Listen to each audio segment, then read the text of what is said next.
What's up, everybody? Welcome to Chaff. This is episode number 55. My name is Zach. I'm one of your hosts, and joining me, as per usual, Ben Fisher. How's it going?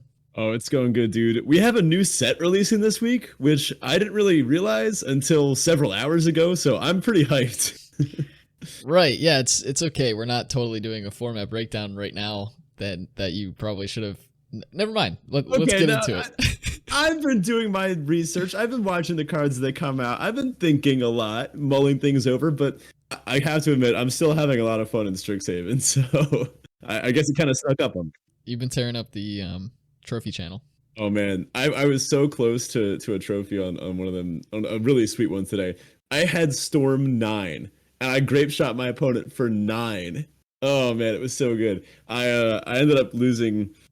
my one match that I lost in traditional was against a kind of like medium black-green deck, and I had one of the unluckiest strings of land I've ever seen in my life. I have a tracker. I was like 23% to draw the next land, and I did again, and I scooped. It was rough, but sometimes you build a really cool storm deck and you lose to Moldering Carox. Unless you're LSV. He only builds really cool storm decks and wins everything with them. Well, not all of us can be LSV, so. True. All right, this week we're talking about Adventures in the Forgotten Realms. This is the format breakdown for the newest set, and so we'll get right into that. We'll talk all things new archetypes, new mechanics, new cards to look out for, our early picks for top commons, and what we're both expecting and excited for with this set. But before we do, of course, our usual housekeeping. We got to plug the Discord. Check out the Discord for the best place to go to interact with us and the rest of our community. All the aficionados over there are really just doing an awesome job keeping up the hype for this new set, and we're excited to see when the trophy decks start to pour into our trophy decks channel over there. So check that out. It's never too late to get involved in the Discord. We always appreciate seeing new folks in there. Also, if you're interested in supporting the show, the best place to do so is through the Patreon at patreon.com/draftchaffpod. It's our pretty much only sponsor of the show, and we are offering a handful of different tiers over there with different new and exciting features coming. We've talked a little bit about some of them. One of the new features that is coming, hopefully this month, we're still working out the sort of specifics on it, but we are planning to be sending out to every patron, new and old, at the time of this recording at least, we'll be planning to send out a signed copy of our Draft Chaff hero that is up and coming, or whatever the current Draft Chaff hero is. So all patron tiers will be getting that new perk in a little bit. We're not sure exactly when we're rolling that out, but it should be sometime soon. Otherwise, you can get access to stickers, the full show notes, custom deck building opportunities with us, access to uncut and unedited versions of the show, and of course, thanks to all our lovely patrons, we are also uploading our videos, our podcast episodes on YouTube as well. All right, before we move on to our next segment, I just wanted to mention as well, we still have the survey available. That's just a way for you as a listener to get your thoughts and input into the show and provide us with some feedback as to how we can go progress and improve the show going into our second year here of Draft Chaff. As well, we also have a merchandise store, which we launched in our anniversary week special. You can check that out at shop.draftchaff.com if you're interested in picking up some Draft Chaff merch. That would be cool. All right, so we're going to skip the Crack and Draft type thing. It's a brand new set, so it's going to be a little awkward to start reading over a bunch of cards that people really haven't had any experience with yet. So we're just going to move into the Teferi Tibalt, then we'll jump into the main topic, and then we'll be back next week with an AFR Crack and Draft type thing. All right, Ben. Teferi Tibalt, the section of the show where we share one high and one low from the past week. What's your high? What's your low? Ooh, all right. So let's see. For my Teferi, my family is in it from out of town. I've got some cousins and aunts and uncles in from Ohio. So that's interesting. It's kind of been this whole week of family events every night. I managed to sneak out of one of them tonight to actually record. But every single night has been like barbecue or like going out to eat, or we had 4th of July fireworks viewing a few nights ago here in the U.S. And I also got to go to the beach today for the first time in, I have honestly no idea how many months, which is good because I've surfed for almost my entire life since I was like 7 or 8. So I got to do a little bit of that, and my cousins were out of the surf camp, and I got to help them out catching some waves. So that was a pretty cool time. I have to get a nice tan going for the summer. That way it'll balance out when I spend my entire winter indoors playing Magic the Gathering on my phone. Naturally. As for Tybalt, I mean, I've been trying to put together Stoneblade for Modern because it sounds like Modern events are happening again at some of the local game stores, which is sweet. I've been picking up stuff for Stoneblade, and then lo and behold, Stoneforge, it kind of shot up a little bit, especially the copies that I wanted, which just so happened to be the borderless, beautiful, full art, gorgeous promo, and it has like a sword of fire and ice like being crafted out of steel. It looks so cool. They went from like 60 up to like 95. So yikes. I really missed the boat on that one. I came so close to getting them 2 weeks ago, dude. It hurts. I don't know. Maybe I'll buy them. Maybe I'll just buy the normal ones. But I'll see, I guess. And then my car, which my last week, my Tybalt was that I had my car in the shop. This week, once again, my car, it's doing some funky things. I had multiple check lights come on today. We'll leave it at that. So it's nice. It's always something. That's true. Well, for me, I mentioned last week my wife and I are starting to apartment hunt. We got a slew of apartments ready to be viewed this week. At the time of recording, we've seen 2. We have another 4, I think, slated by the end of the week that we're supposed to be looking at. We saw one today, which was pretty nice and actually the top on the list so far, and we're hoping that it works out and that we'll be able to get that one if we don't like any of the others more. It's surprising because it ended up being one of the bigger ones on the list, like square footage wise, which we weren't expecting. It's got a great layout, and it is being completely renoed. They're like replacing the kitchen counters, they're replacing the floors, they're replacing the backsplash in the kitchen, they're replacing the entire bathroom, the toilet, the vanity, the tub, like everything. Sweet. The downsides are that it doesn't have in-unit washer dryer, which means we have to go downstairs to do our laundry, and we have to pay for it by to use the machines in the building, which kind of feels like back in the college days, which kind of sucks. And that's how it is. It happens, but it also doesn't have central AC, which we've grown quite accustomed to. So that's a little bit of a downer, but it's like way cheaper. The unit is way cheaper than a lot of the other ones we're looking at, so it's probably worth it still. Yeah, get some nice box fans. Yeah, we'll just get window units probably, but it's so much cheaper, and it is being completely renovated, so it's basically like a luxury apartment for the cost of not a luxury apartment. So there's not a whole lot to complain about there. But we have a couple more to see. For me. It does have a second room. We're hoping because one of the rooms, since I work from home and also do a lot of content and stuff, one of the rooms will be my office, but we're hoping to put a futon in that room, so we will have some spare guest space. So that's a thing, I guess. My Tybalt for this week is also apartment related. I mentioned we saw 1 apartment today. We were supposed to see 2. We had an appointment at 12 p.m. and an appointment at 1 p.m. and we got to the unit at 12 p.m. and nobody was there. So I texted the realtor and I was like, hey, we're here. A few minutes went by and I heard nothing back. So I called the realtor. I said, hey, we're here. And they're like, oh, I got caught up with this previous appointment. I'm going to be a half hour. Ugh. So meanwhile, not Hannah nor myself have had lunch yet. The plan was we were going to see this unit, go get lunch, then go see the second unit. So we were like, okay, well, we're here now and we don't really have an extra half hour to wait around. The realtor said, okay, well, give me a minute. I'll call you right back. About 5 minutes go by. I was just like, forget it. Let's just go. We start walking away. The realtor calls back and says, someone will be there in 10 minutes. Like, okay, we'll wait for 10 minutes. 10 minutes go by. Nobody's there. 15 minutes go by. Still nobody's there. At that point, you've already lost the amount of time. Exactly. It got to 12:30 and I was like, that's it. Forget it. We're leaving. Let's go get lunch. We've got this other unit to see.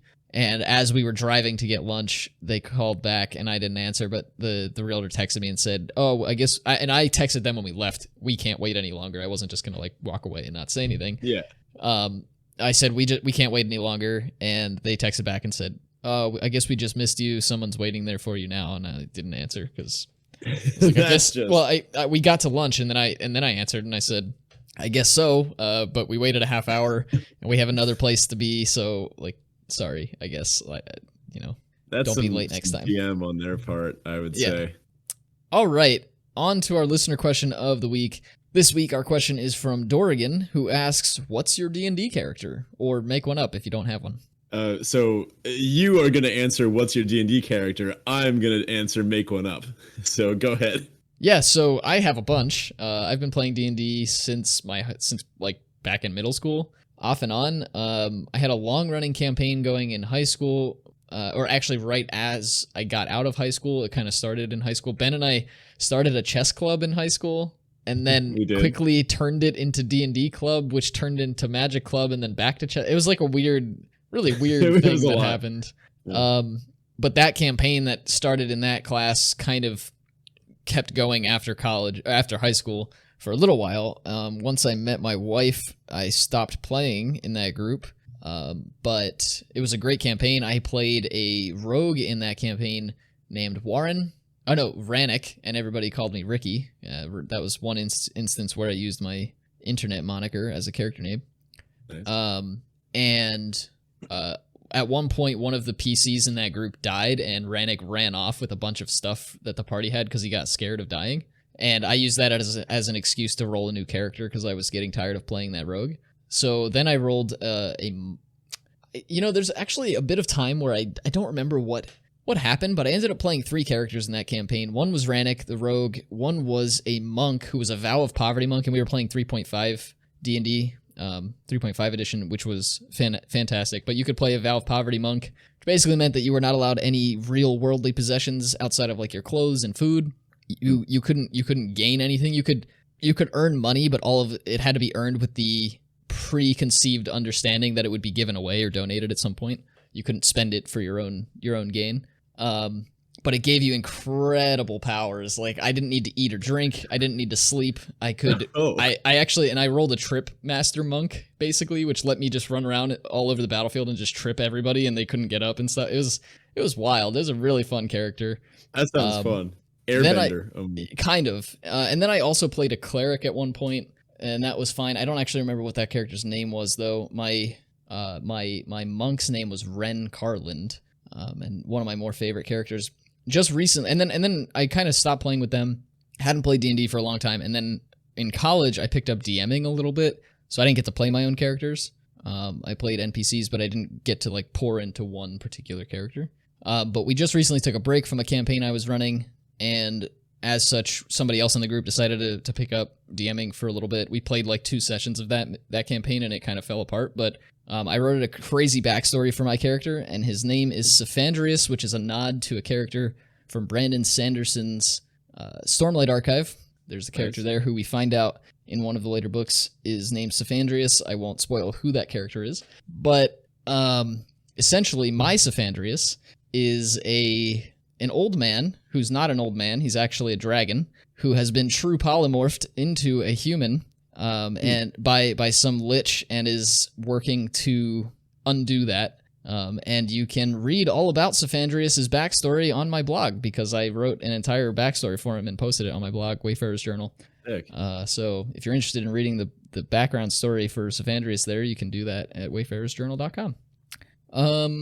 Yeah, that's it. I don't have too much more character-wise to mention, but I have a lot of other ideas. I really wanted to play a paladin at some point, but I wanted to play a paladin that didn't speak, and like he took a vow of silence or something, which is really hard to do in D&D, especially when you're playing online. Like, I don't know how you actually roleplay a character without being able to speak if nobody at the table can speak sign or can sign, right? Yeah, that'd be tough. I don't really know how to roleplay that, so I haven't really bothered trying to introduce that to a table, but that's a character I've had working around in my head for a while, and I would really love to try to give that a shot. So how about you? Yeah. I'd be like a wizard or something. All right, moving on. Wow. No.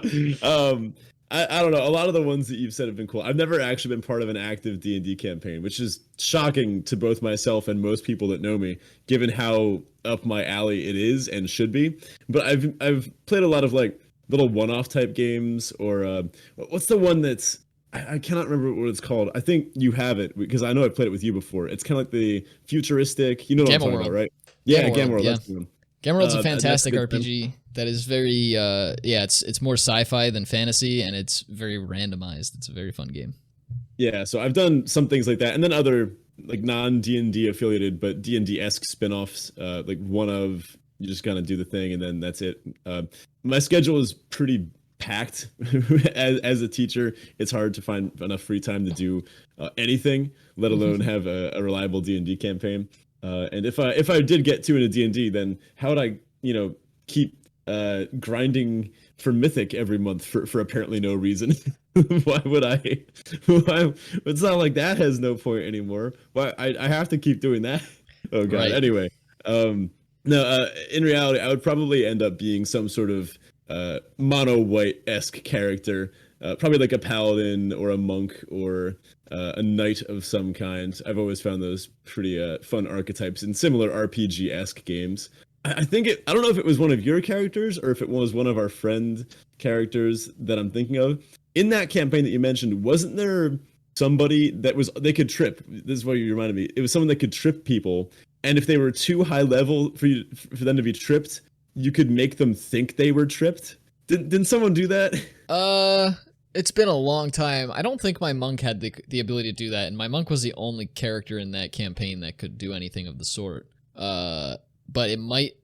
No, I think what you're thinking of is our friend. Alec, right? It was our mutual friend Alec was playing a character. I don't know the details of this character from like what class it was or anything like that because I don't recall him ever sharing them with me. But the character specialized in this sort of sub theme of magic. So like there are different schools of magic in D&D, and you can kind of focus your character around one or multiple of the schools. And this character in particular was focused around a particular school, and it might have been evocation or illusion. It was probably illusion.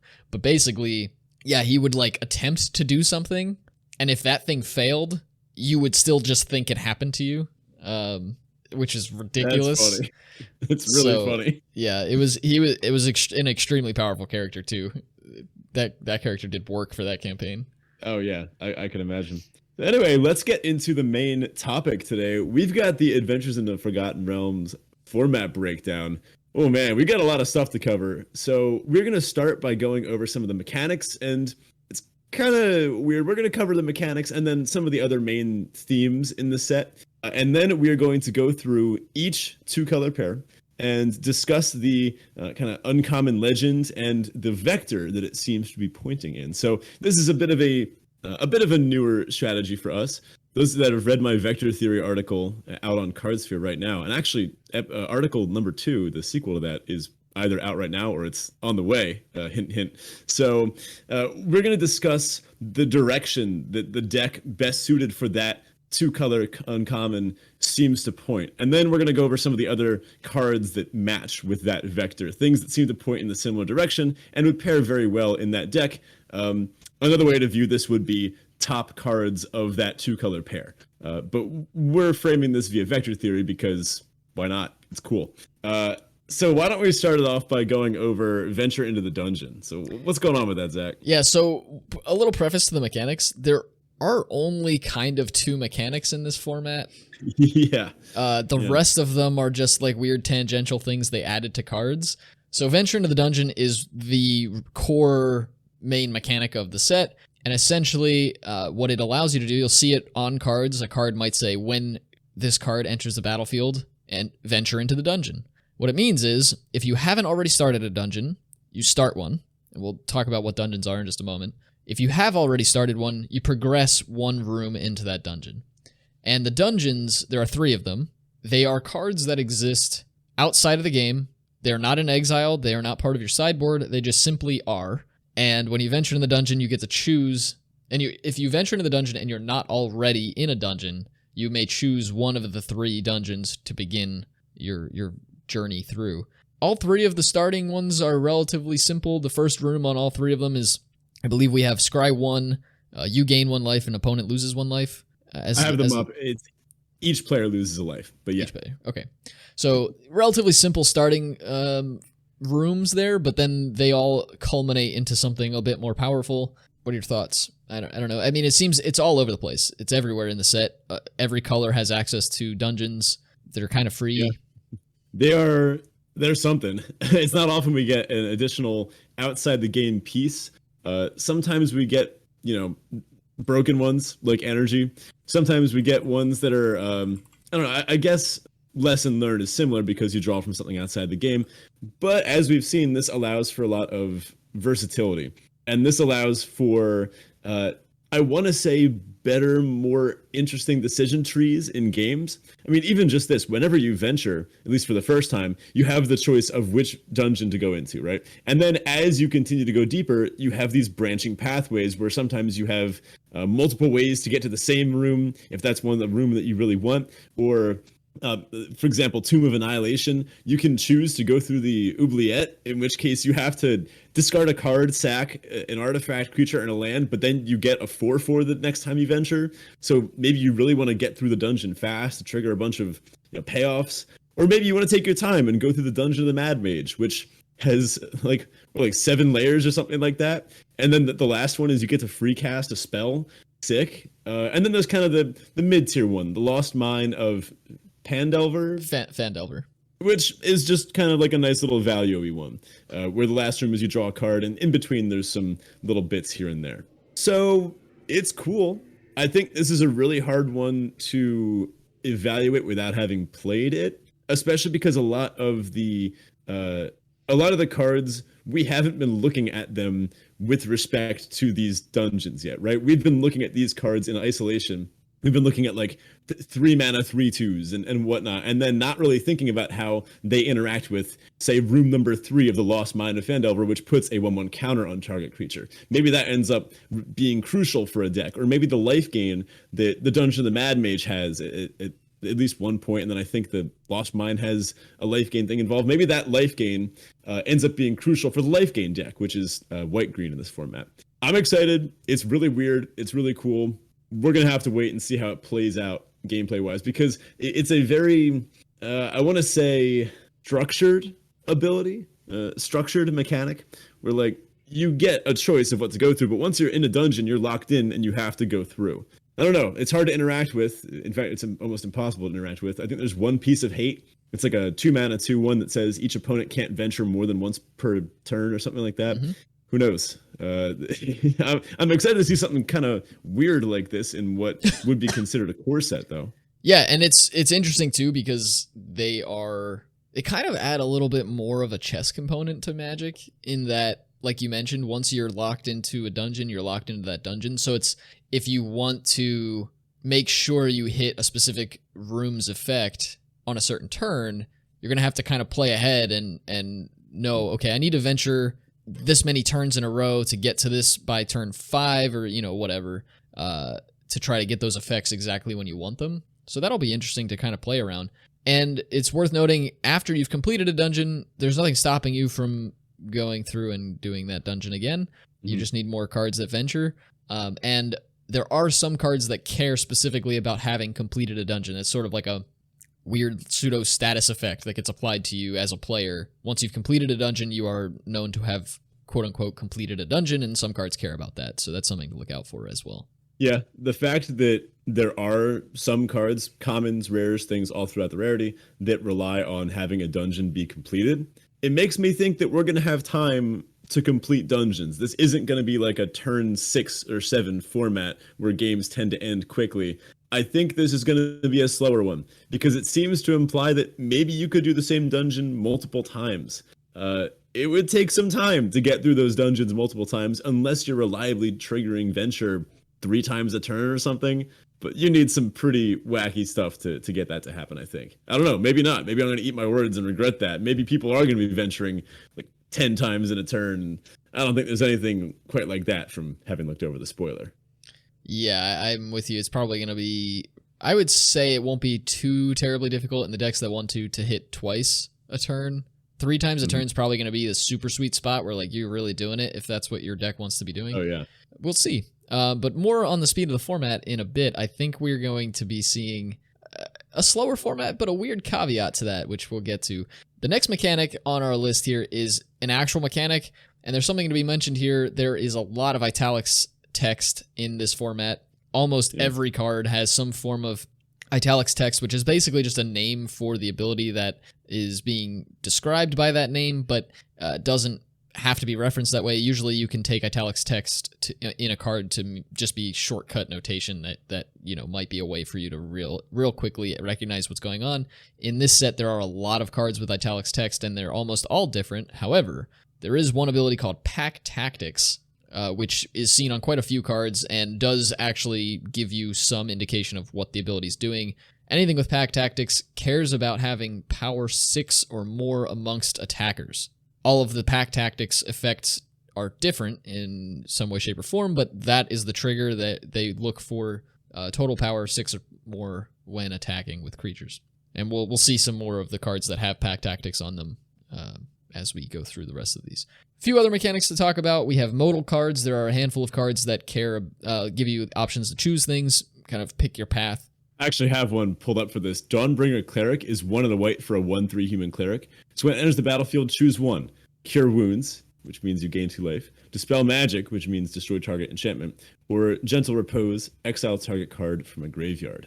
So all cool options. It's nice to have a pretty versatile little 2-drop like that. And you'll see this on instants and sorceries and creatures and everything. Yeah, it's all over the place. The other thing we have mechanically is D20s. We finally have D20s in a black bordered set, which is going to be interesting, assuming any of these cards make their way into constructed formats. But in limited, we're definitely going to see them. And so these are cards that will say something like, when this enters the battlefield, roll a D20. And then those cards will also have a slew of effects associated with whatever that roll happens to be. And a lot of these max out at 3 options, where you'll see if you roll, say, a 2 through 9, you have one effect, a 10 through 19 is another effect. Actually, some of them have 4, right? So if you roll a 1, it's a crit fail, as you would say in D&D, and something terrible happens. A 1 through 9 might be something mediocre, but okay. A 10 through 19 might be something really cool, and then a natural 20, which is a critical success in D&D, is something amazing that is just mind-blowing. Unfortunately, some of these D20 cards are also just coin flips. For some reason, they made a bunch of them, like 1 through 10 does one effect, and 11 through 20 does another effect, which is a little sad because I feel like that's just a cop-out. But we will see this a lot, and in fact, there's an entire archetype built around these, so expect to see a lot of D20s rolling around. I can't believe that you're saying this. Hear me out. If those cards instead just said flip a coin, you would love them. You play coin flip EDH, dude. Absolutely. But here's the thing. Not only did they cop out on the D20 aspect because they could have put a crit fail, crit success, and other option on every card that uses them, I can't put these in my flip coin deck. Oh, okay, whatever. I mean, do you really want a crit fail available on your 4-mana 3/3? I'm just saying, if it's an option, if they're going for it flavor-wise, they got to go for it. I don't like the cop-out. All right, whatever. Just a note, in competitive play, apparently the official ruling is that you do actually have to use non-spin down D20s. There was a whole bunch of Twitter controversy about that, but good thing every single pre-release kit is going to come with an actual, is it just called a D20 and then random everything D20 else is called a spin down? Yeah, like a randomly assigned. I guess it's for the best.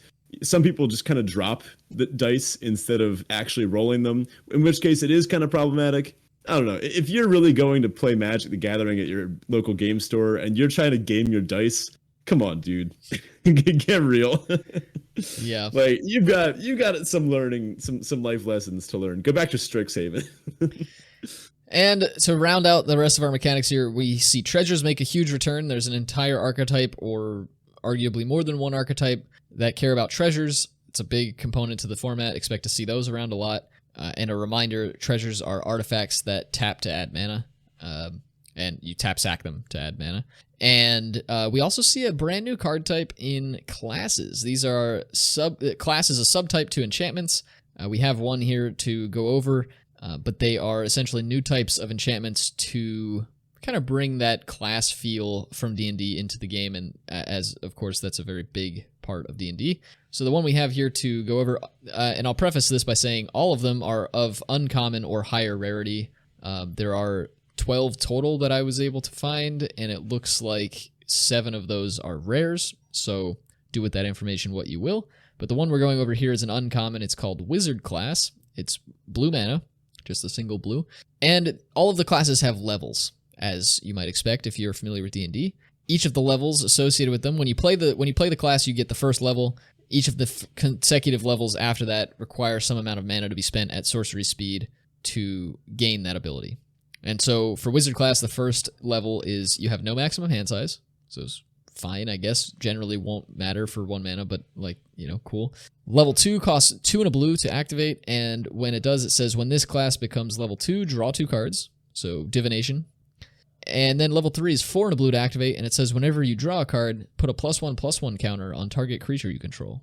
Yeah, it's pretty cool. Yeah, so first of all, doesn't wizard class sound like a reject from Strixhaven? A little bit.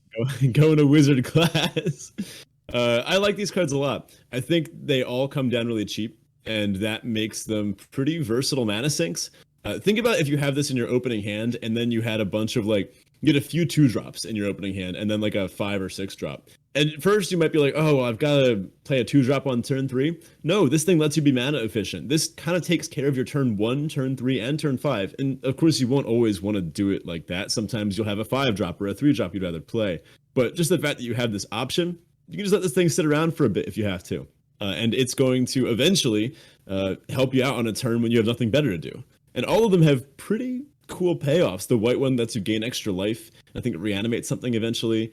The 5 on this turns everything you have into a lore scale collateral. Pretty sweet. And this thing just has a divination. This is just divination, right? With a little bit of extra 1 mana investment, unless you're doing something else on turn 1. I think you're always happy to see this in your opening hand. So I think these are going to be pretty high picks. Just a note, we're not going to talk about these as we go through the specific archetypes, because I think pretty much everyone is going to want these. We'll have to see how they play out in context, but I don't think these have too big of an influence on the specific archetypes. The archetypes have other support cards we'd rather spend our time talking about. Yeah, it is worth noting that there is a set of rare classes that are 2 colors. There are 5 of them, and those do seem to pair pretty well with what the archetype is trying to do overall. But there are only 5 of them, so there isn't one for every deck in the multicolor aspect, so we're not including them in our multicolor discussion when we get to the uncommons here.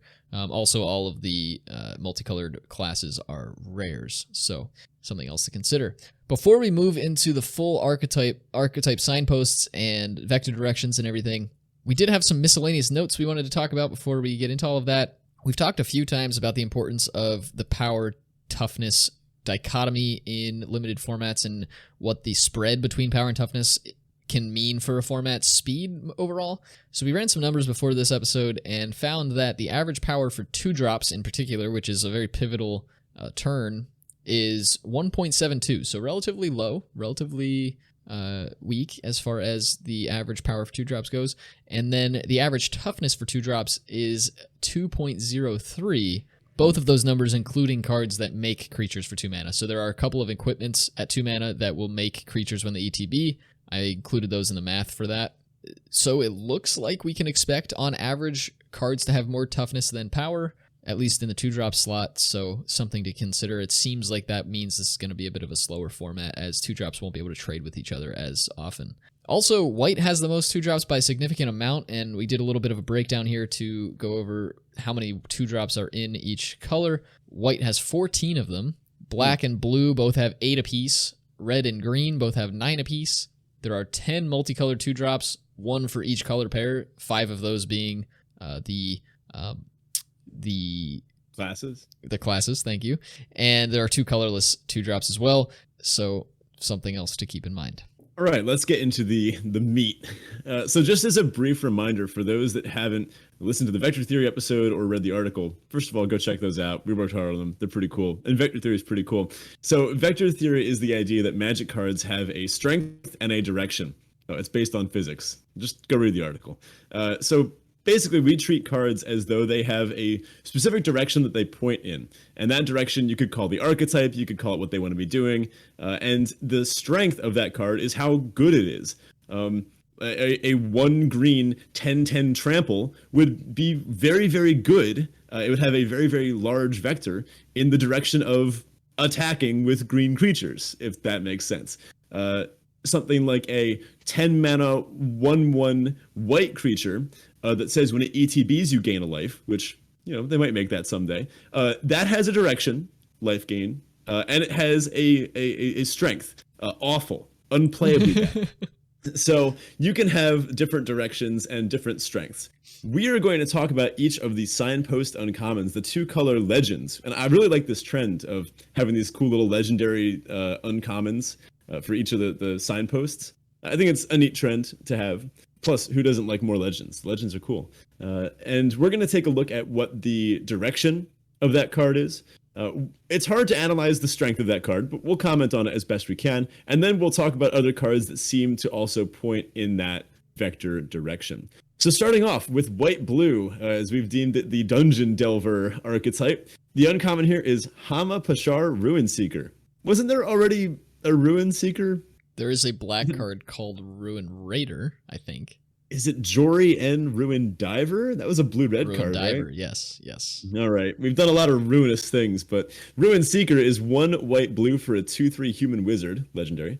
Room abilities of dungeons you own trigger an additional time. Sweet. Yeah, I mean, double value. Clear direction there. We want to be going through dungeons.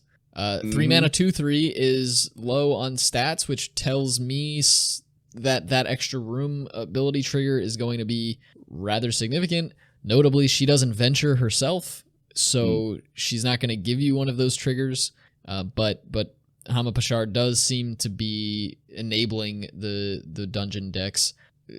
I would expect to see a lot of venture into the dungeon in blue-white. Yeah, without a single other card in the deck that ventures into the dungeon, this is unplayably awful.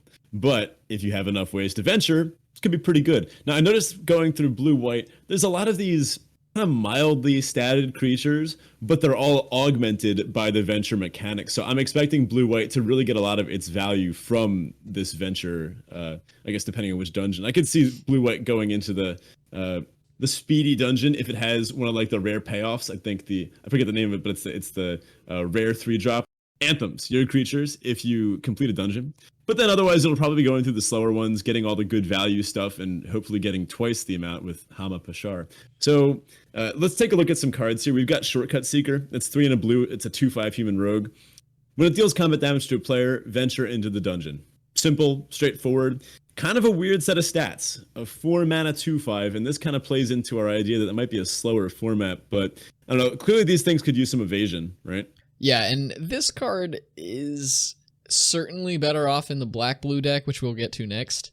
But it does venture, and I think the white-blue decks are going to want to see it because it's a great blocker. It deals with a lot of things that are more expensive than it, and while it might not trade with them, it's certainly going to be able to block with a lot of them. So, yeah. That's something I expect to see. This deck probably cares a bit about those things. The next card we had here was Displacer Beast. It's 2 and a blue for a 3/2 cat beast at uncommon. When Displacer Beast enters the battlefield, venture into the dungeon. But it also has an ability called Displacement, which is 3 and a blue to activate, and it says return Displacer Beast to its owner's hand. So, great way to re-enable venture.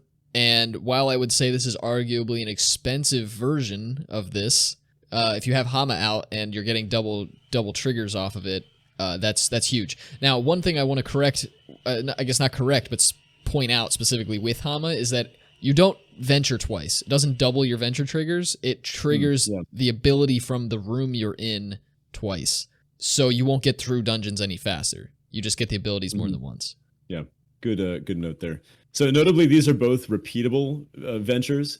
I think a creature that just says ETB venture might not always be good enough. Those are probably a little on the weaker side, but these creatures that can do it repetitively are sweet. Also, if you can make infinite blue mana, you can venture infinitely with Displacer Beast. Yeah. That probably wins the game, right? I haven't actually looked. I do like making infinite blue mana. That's kind of my shtick. Yeah, I suppose you could venture through the one that gains a life a bunch and then go through the one that makes both players lose a life. I don't know all the other rooms by heart yet, but that would probably work. I knew there'd be some way. So with some of these blue creatures, I think we're going to draw from blue's ability to grant evasion. There's a card just called Fly in the set that it's an aura. It attaches to a creature. It gives it flying, of course, and when it deals combat damage to a player, venture. So that is a pretty useful way of getting the Shortcut Seeker through. That's a nice little 2-card combo there. We get to venture twice every time it hits. As we get into white, we can see some other ways to grant evasion, or not evasion so much. Sometimes evasion, sometimes just like a power buff, maybe through a combat trick or through something like Arborea Pegasus. That's 3 and a white for a 2/3 Pegasus with flying. But when it enters the battlefield, target creature gets +1/+1 and gains flying until end of turn. So that would be a nice little curve there. Shortcut Seeker into Arborea Pegasus. You get to hit at guaranteed and then venture. Or I think probably the stronger card, Planar Ally. That's 3 white for a 3/3 Angel with flying. When it attacks, venture into the dungeon. So what I like about this is that it doesn't have to actually hit the player. If your opponent has like a 1/4 flying blocker or something, or a 0/4 flump or something like that, you can just keep smacking them and venturing just on her attack trigger. Also a note with this, a lot of these white cards that involve triggering venture when you attack pair really well with combat tricks.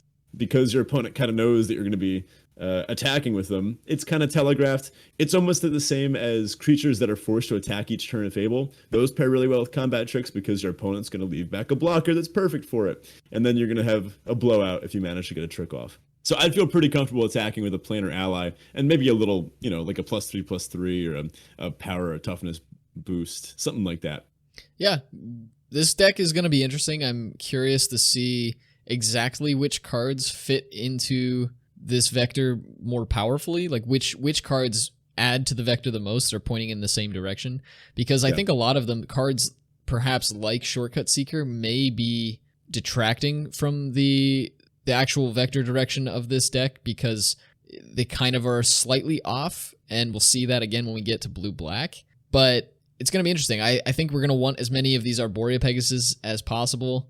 Cards like Planar Ally, and both of those are at common. So basically anything you can get your hands on that's going to venture and reliably do so is going to be big for this deck. Now, I would say it also really depends on how big those payoffs are for the actual dungeons themselves, because I think those are, given that Hama isn't really a payoff in and of herself, like her effect doesn't do anything if you can't get into the dungeons already anyway.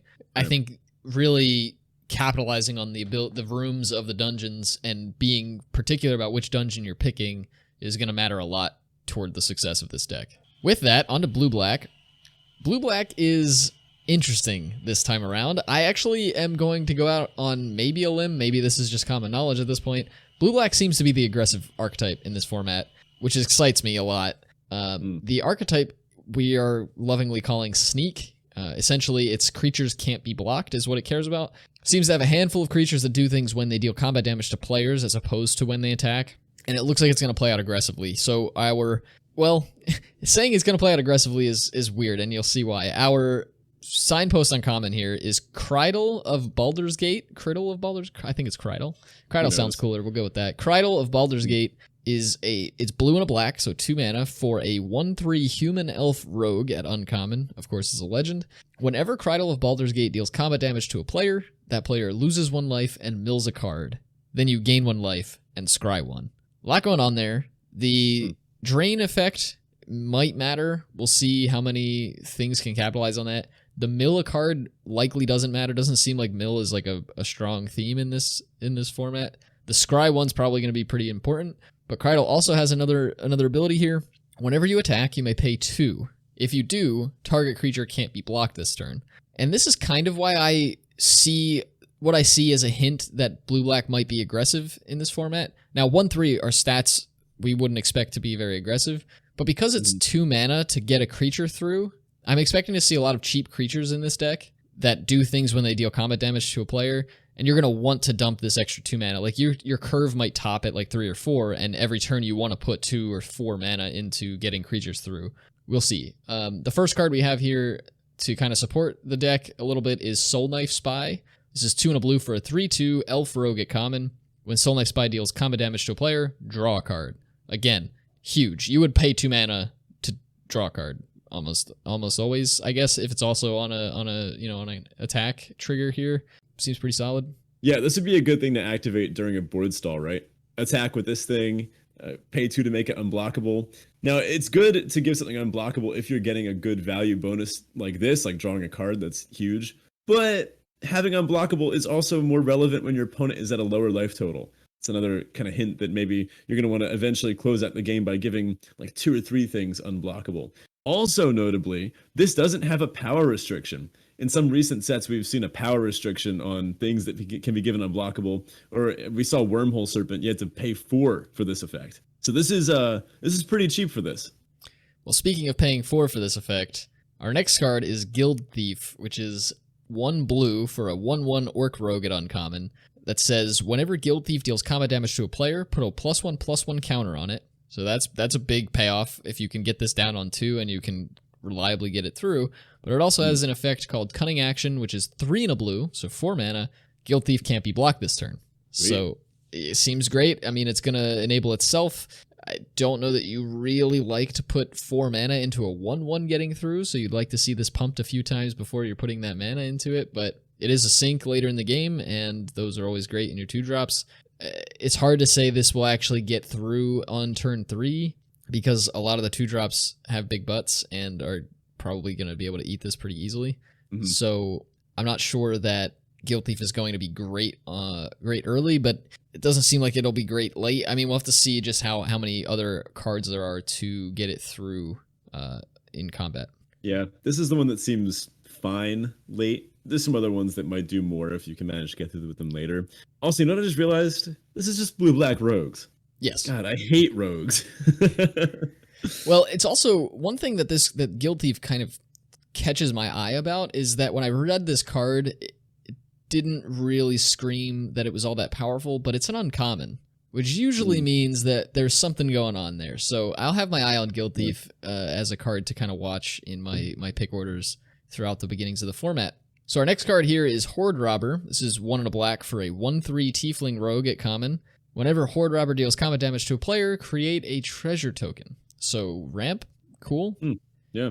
It's interesting because, again, all of these cards so far, I mean, I guess with the exception of Soul Knife Spy, are not dealing incredible amounts of damage when they get through, but they all have these like minor effects that they're doing when they do get through. Yeah. It seems a little strange to me that they would have so many abilities like this on lower CMC creatures. Sorry, mana value creatures.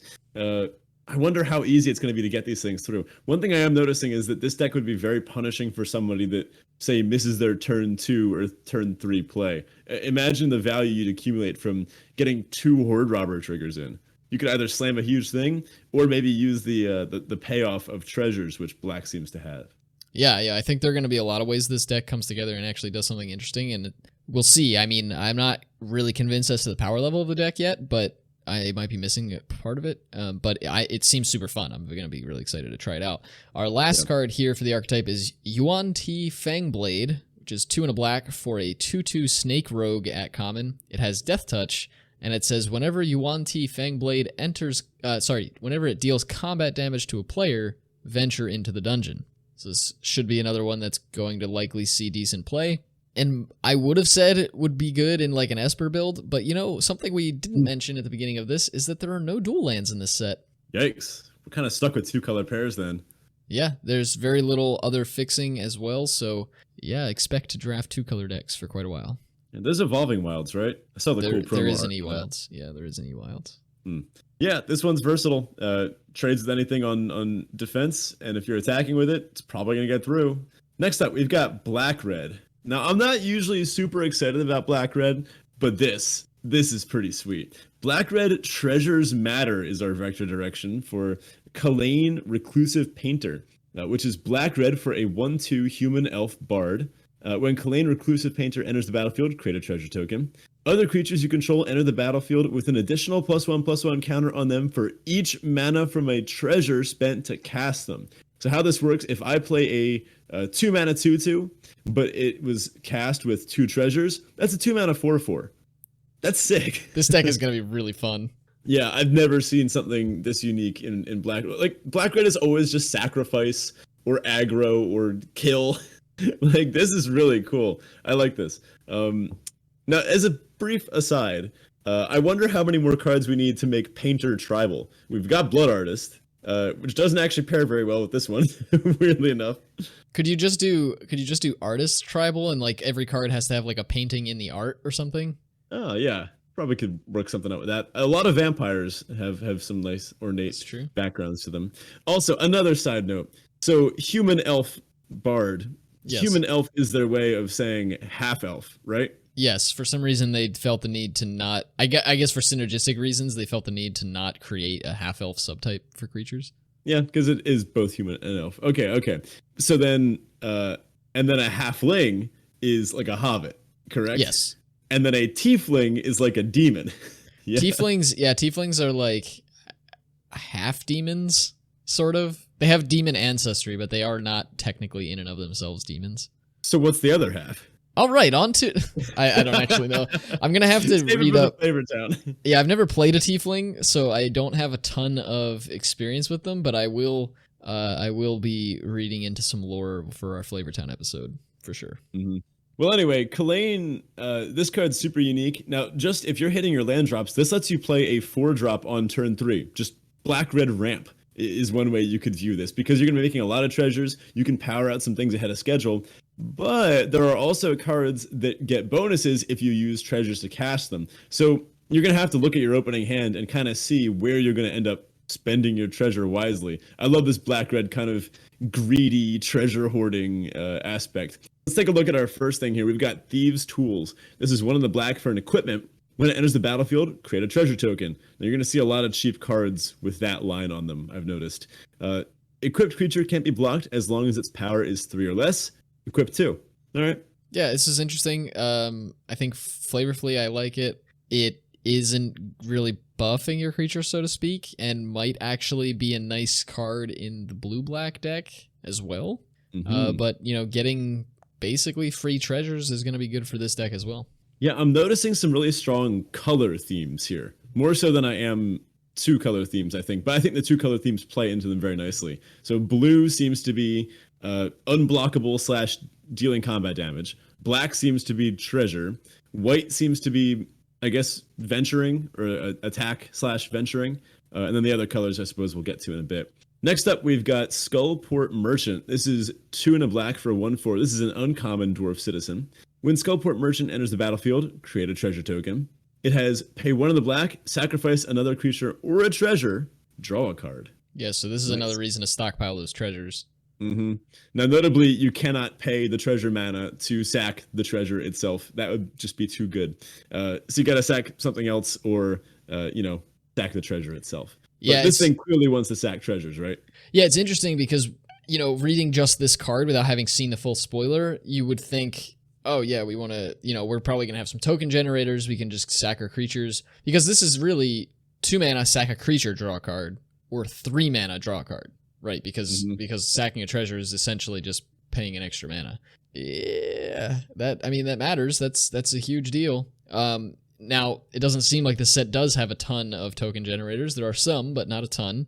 Mm-hmm. And so, yeah, you're probably going to be generating... And when I say tokens, I mean creature tokens. You're going to be generating a lot of treasures, so probably going to be sacking those here. Now, there is another thing you can do with lots of treasures. You can cast off-color cards. We mentioned that there wasn't a lot of fixing, but could we potentially see some Rivals of Ixalan nonsense? I mean, high toughness creatures. This thing is basically just Sailor of Memes, right? I saw somebody say on Twitter that Sailor Memes got a color shifted upgrade, and that is this, yeah. It's uncommon. That's sad. You can't just pick up a million of these. But dude, black, red, 5 color? We've got to try it, right? It sounds like a bucket list item for me, yeah. Oh, definitely. That'd be sick. Next up is Hordling Ogre. This is 3 and a red for a 3/3. It's an ogre at common. When it attacks, roll a d20. If it's 1 through 9, you create a treasure. If it's 10 through 19, you create 2 treasures. And if it's 20, take a wild guess. Gee, I wonder if it's create 3 treasures. Ah, you got it. So this is just a hill giant, I guess hill ogre, with some obvious token generation. It's going to make a treasure on every attack, at least 1. And on average, I guess you'll get, somewhere a little under 1.5, no, a little over 1.5 treasures. So sure. I'll take it. Seems pretty good, especially for a deck that wants to be sacking them. This seems like a good way to make sure you've got a steady flow. Next up, you got Jaded Sellsword. This is also a red 4-drop. It's 3 and a red for a 4/3 Dragon Warrior. So is that a thing? Yeah, there's a race in D&D called Dragonborns, which are essentially descendants of dragons, but they are like humanoid. And again, I assume for synergistic reasons, the devs here didn't want to create Dragonborn as a subtype for creatures because dragons are a theme. So, descendants of dragons. I don't want to think about the interspecial nonsense that would have to happen here to get a humanoid dragon, but I don't know. Have you seen Shrek? They're humanoid, not necessarily half human.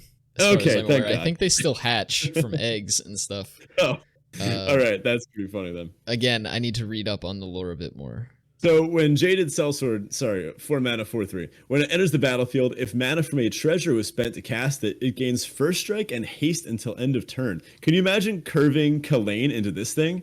That's sweet. Yeah, it's pretty sick. Like that's a turn 3, 4/3 haste first strike, and I guess you could also attack him with Kalane if the board's free. Well, no, it's not, right? It's a 4 mana 5/4 because she gives it a counter. Oh if my you're using God. that treasure. That is sick. All right, that's a bucket lister too. So yeah, I mean, it seems great. This deck sounds amazing. Front runner for me for most enjoyable deck in the format, and I'm very excited to see what other cards play into this vector direction because wow, it sounds a lot of fun. Also, keep in mind if you're playing this deck, because this, again, Ben, you mentioned it, but this is something that I didn't even think of before we started recording here. This is the deck that has fixing. If you are, I mean, there are other decks that can generate treasures, but none so much as Black-Red here. If you are in Black-Red and you open a crazy off-color bomb in pack 3, snatch it. Just do it. Yeah. I mean, I hope I can relive the glory days of opening like a heavy black card in a blue-white deck back in Rivals. It seems pretty reasonable here. I could see, like, if you just attack your Hoarding Ogre, the 4 mana 3/3, into like their 1/4 every turn, there's going to be board stalls in this format, right? If you can make like 10 treasures, doesn't seem that unreasonable. You could do some really, really dumb stuff. Yeah, I mean, Hoarding Ogre loves to see Shortcut Seeker on the other side of the battlefield, right? A 4 mana 2/5 going off against a 4 mana 3/3 that generates treasures. Take that all day. Next up for us is red-green. This is the Pack Tactics deck. This is the deck that cares about hitting that 6+ power when attacking. Our uncommon here is Targnar, Demon Fang Knoll, which we mentioned a little bit last week, briefly. And this card is a 2 mana 2/2, so it's red-green for a 2/2. Knoll at uncommon, of course. It has Pack Tactics, which says whenever Targnar Demon Fang Knoll attacks, if you attacked with creatures total power 6 or greater this combat, attacking creatures get +1/+0 until end of turn. So half an Anthem, I guess. Seems okay. There's some work involved. It's a 2/2 for 2. Decent bear, but feel like it needs a little more. And of course they gave us more. So it also has an activated ability that costs 2 red-green. It says double Targnar's power and toughness until end of turn. This is also, just a little side note, a nice introduction as well to them using shortened names in card text. It's weird because I feel like somebody missed the memo here because they did it for the activated ability, but they didn't do it for Pack Tactics, right? For Pack Tactics, it says whenever Targnar Demon Fang Knoll attacks, but the other ability says double Targnar's power. Like, it doesn't use the title. Anyway. Yeah, that's true. This is fine. It's a 2 mana 2/2 that you can dump mana into to make it bigger. That's going to help enable Pack Tactics later on. I think this card seems fine, and it's very clear what direction this deck wants to go in. Yeah, again, a deck where combat tricks pair very nicely. I suppose you could use them pre-combat to get the Pack Tactics, but that's not really what you want to be doing. This is, again, a telegraphed attack. So I think Targnar pairs really nicely with Circle of the Moon Druid. Not Circle of the Moon Druid. It's not a Circle of Moon Druids. It's Circle of the Moon Druid. That's the 3 mana 2/4, which it's a human elf druid at common. As long as it's your turn, it's a bear with base power and toughness 4/2, and then on the opponent's turn, it goes back to being a 2/4. So obviously, Targnar pairs really well with this thing. It's a 3 mana 4 power creature. So then on turn 4, you can immediately swing in with these. Now, what I'm concerned about is the prevalence of beefy 4-drops, because Targnar can't ever really get that Pack Tactics trigger off until your opponent's turn 4, right? Unless the turn cycle, however it works out. A good reasonable amount of the time, this thing will have to attack into a 4-drop to try to get that Pack Tactics trigger. And then this thing attacks as a 3/2. And that might not always be good enough. We just saw a 4 mana 2/5 right? So Right. that just chomps up Targanar gleefully, and then you're attacking in with what, a 4/2? Like, aren't all these high toughness creatures just gonna blank this thing? So it would seem. That's one of the reasons why I'm a little curious about Circle of the Moon Druid, because a lot of folks were like really into this card, and it does seem great, and it does seem to be a linchpin for this Pack Tactics deck. But 2 toughness is not a lot. Yeah, it gets eaten. And then I do want to address Targanar's activated ability. You could activate it on turn 4 to prevent it from dying to a 2/5. But then you just took off your turn 4 to activate an ability to stop it from dying to a 2/5. Like, I don't know. I've seen enough Reckless Amplimancer activations on turn 5 and then won those games enough of the amount of the time to know that you're not really activating that unless you're going over the top. Is this a 2-drop that you want on turn 8? Like, It might be, and I would like to see if there are ways to give this thing counters, because it's double its power and toughness. Like, it just doubles it. It's not like it gives it a flat +2/+2 or something. yeah. So if you have other ways to beef this up, then sure, it's gonna get big.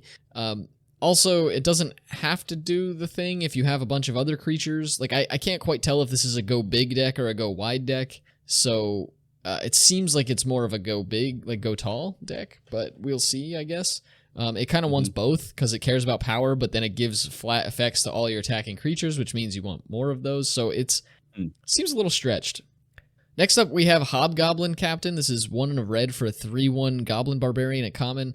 It has Pack Tactics, and so when it attacks, if you've attacked with total power 6 or greater this combat, it gains first strike until end of turn. Now this is pretty sweet because it's a 2-mana 3/1. As we saw, most creatures at 2 mana don't have 3 power, or 3 toughness rather, or 3 power for that matter. And giving it first strike means it's actually going to eat a lot of stuff. The problem is it's not attacking with first strike on turn 2 or 3 or probably 4. Like, it's when's a reasonable time to trigger Pack Tactics? I think that's going to be a huge question to answer early on. This is probably one of the scarier 2-drops in the set. And even this feels like it gets blanked by an awful lot of stuff. I think you're going to need combat tricks to really augment your stuff here. Or you're going to need your creatures to line up in just the right way with your opponents. So, for example, if you do attack with Targanar, this thing becomes a 4/1 first strike, right? If you do get that Pack Tactics off. And a 4/1 first strike can attack through a lot more stuff. And then if you have a trick to back it up, then you're probably pretty safe. And that is a lot of action for a 2-drop. I don't know. I love red-green mid-range, but I'm a little suspicious. I'm going to need to see this thing play out a few times before I feel confident in it. That being said, like, these cards are sweet, and there are some formats where you could just overrun your opponent with this. I'm just a little concerned within the context of the set that people are going to be kind of setting up their shields and really trying to hunker down and get through the dungeons a few times before they kind of turn the aggro corner and maybe start getting all their white buffs. And there's like a white 3-drop that gets double strike, and then it turns on. I don't know. Little suspicious, but very sweet card. You know when I would actually like to see this card played? What? Imagine Hobgoblin Captain in a deck with Kalane. You have 2 mana Kalane, 2-drop Kalane, then maybe on turn 4, you cast Hobgoblin Captain paying its entire mana cost with treasures, and now it's a 5/3 with first strike, or maybe that's pretty nice. I don't know, like you could. That's a way to get it in and let it trigger itself. Almost you cast it on turn 5. I guess you can never give this more than 2 counters with Kalane. That's a little unfortunate. I wonder if they did that on purpose. Like it's you can't make this you can't give this permanent first strike by itself, basically, with Kalane. Yeah. But nice little design. Our next card here is Tiger Tribe Hunter. This is 3 red for a 4/4 human barbarian at uncommon. It has trample. It has Pack Tactics.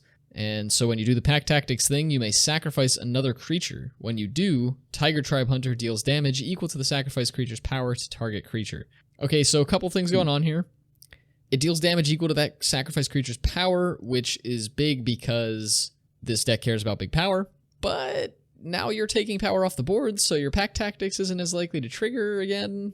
It seems kind of cannibalistic, which is maybe unfortunate. Again, I feel like this archetype's just very stretched. I might be missing something here, but it feels like it's trying to do too much too fancily and not quite doing any of it. Yeah, the fling effect is cool. I would like this a lot more if it could go face, but this means you have to invest mana into a creature, one that you're hoping to contribute to Pack Tactics.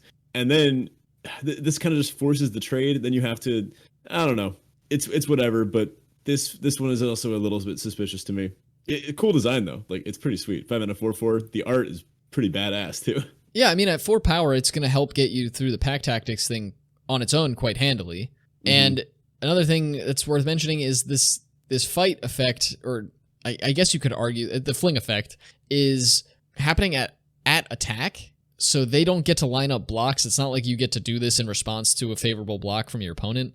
Like you have to do this before damage even, so that kind of sucks. I mean, it's a way to force, it's a way to maybe kill a 5/5 that was otherwise going to block your 4/4 if you happen to have a 5x lying around, but then you're sacking a 5x. Exactly. You just want to attack with it? Yeah, I mean, if it's like a 5/2, maybe it's just going to get eaten by a 2-powered creature, and then in that case, you want to fling it at something bigger. But I don't know. It just seems like a lot of like ifs and like what ifs, and maybe this will work. And I'm not super excited about this archetype, to be honest.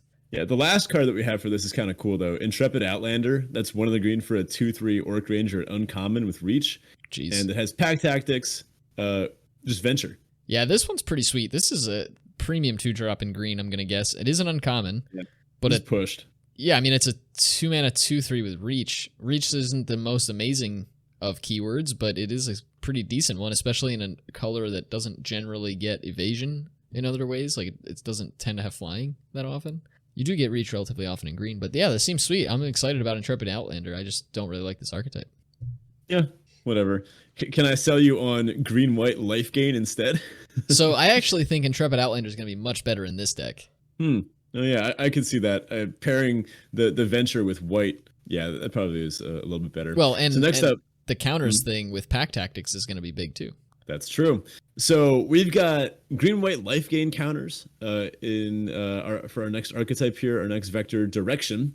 So actually, just as a brief aside, I would say that red-green seems to have a very cool vector direction, but questionable strength. We are up in the air about the length of that vector. However, the direction, kind of cool. Now this one, green-white, this one is a common direction, a direction we see often. And historically, the vectors tend to not be the most strong thing in the world because life gain sometimes it gets a little underpowered. Let's be honest, it's because white's involved. Yeah. I don't know. White tends to struggle with card draw, as we've always known, which is nuts because they put a card at common that says draw a card in white. All right, I'm getting ahead of myself. Let's talk about Trelasara Moondancer. That's green-white for a 2/2 elf cleric, again legendary. Whenever you gain life, put a +1/+1 counter on Trelasara and scry 1. Neat. Sure. Yeah, I mean, let's gain some life. Yeah. Now this thing you have to reliably trigger, right? So it's the Ajani's Pride Mate of the set. They made it uncommon. Whatever. Getting it to scry 1 is pretty solid though, because this will help you find your other action. This will help you find your other life gain matters cards. Now, I think payoffs will be a key to this deck, as just gaining a bunch of life, historically, not a very good strategy. If you just gain a bunch of life and don't do anything with it, this doesn't do anything. It's the typical trap where newer players will see 2 mana gain 8 and be like, wow, this buys me a turn. Yeah, you spent a card, but then where'd the card go? You gained 8 life, but your opponent kept attacking you through it. So I think we really are going to need some payoffs. Trelasara is 1. Another one at common is Celestial Unicorn. That's 2 and a white for a 3/2. Whenever you gain life, put a 1/1 counter on it. Cool. Yeah, works. It'll get big. I mean, we've all seen Flourishing Fox. Not quite the same, and this won't trigger nearly as many times, but hey, it's a card. Yeah. Now, I think this one is also going to require repeatable life gain. What really bums me out is that there's no Heliod like type. Sorry, not Heliod. No Daxos. I'm thinking of from Theros Beyond Death. There's no Daxos. There's no Soul Sister in the set. I don't think. Soul Sister is kind of a shorthand for a creature whenever another creature enters the battlefield, you gain a life. And I don't think there's one in this set. Is there? Not to my knowledge, but I may have skipped over it.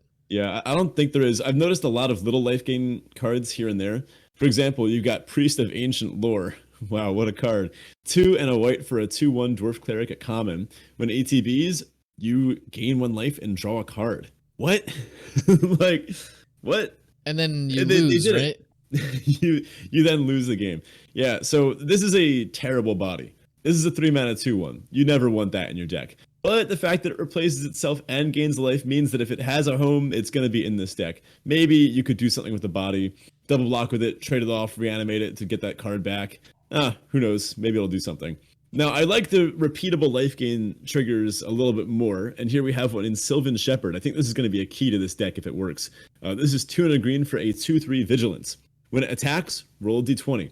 1 through 9, you gain 1 life. 10 to 19, you gain 2 life. If you crit 20, gain 5 life. So I could see curving Trelasara into this and then setting up a nice little combo where you're putting a counter on her and scrying every turn. Your opponent would have to interact with that, or else you're going to run away with the game pretty quickly. Yeah, I'm a little disappointed the crit is only gain 5. Like, I feel like they could have made that gain 10 and it wouldn't have mattered one way or the other. But the key here is no matter what, when you're attacking, you're gaining life, and that's going to matter a lot. Because the cards that care about gaining life don't care about how much you're gaining. They care about the instance of gaining life. So you just want to get those triggers as often as possible. Here's a question. How much life does a card have to gain for it to be worth a card? I think Marshall and LSV have talked about this on LR in the past. I don't know the correct answer to that, but you're asking how much life does a card count, like, is worth putting in your deck? Okay, let's say 1 and a white card, and it gains X amount of life. What does X have to be for you to put it in this green-white deck? Like 8? I don't know. Like, I'd probably go higher. Yeah, it probably is. Like, that's just not a card I want.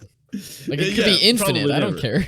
I would honestly probably want something like 15 plus. Yeah, it's just not a card I want in my deck. Yeah. Next up is Lurking Roper. This is a weird one. This is 2 and a green for a 4/5. So 3 mana 4/5 horror at uncommon. Is this a D&D thing? Yes. Like, is this a Basically. Height? Either or. It can be either or. Wait, the flavor text actually says, you see stalactites grow down from the ceiling, stalagmites reach, and then the guy gets grabbed. Okay, so stalagmites go up, and this one seems to be going up. Yeah, interesting. That's basically what they are. This is a roper. That's the name of the monster in D&D. They are creatures that very successfully mimic stalactites or stalagmites, and they have these long tentacles that reach out and grab things when they walk unknowingly by them in caverns. They also have crazy mouths and stuff. They actually did a great job with the art in this card.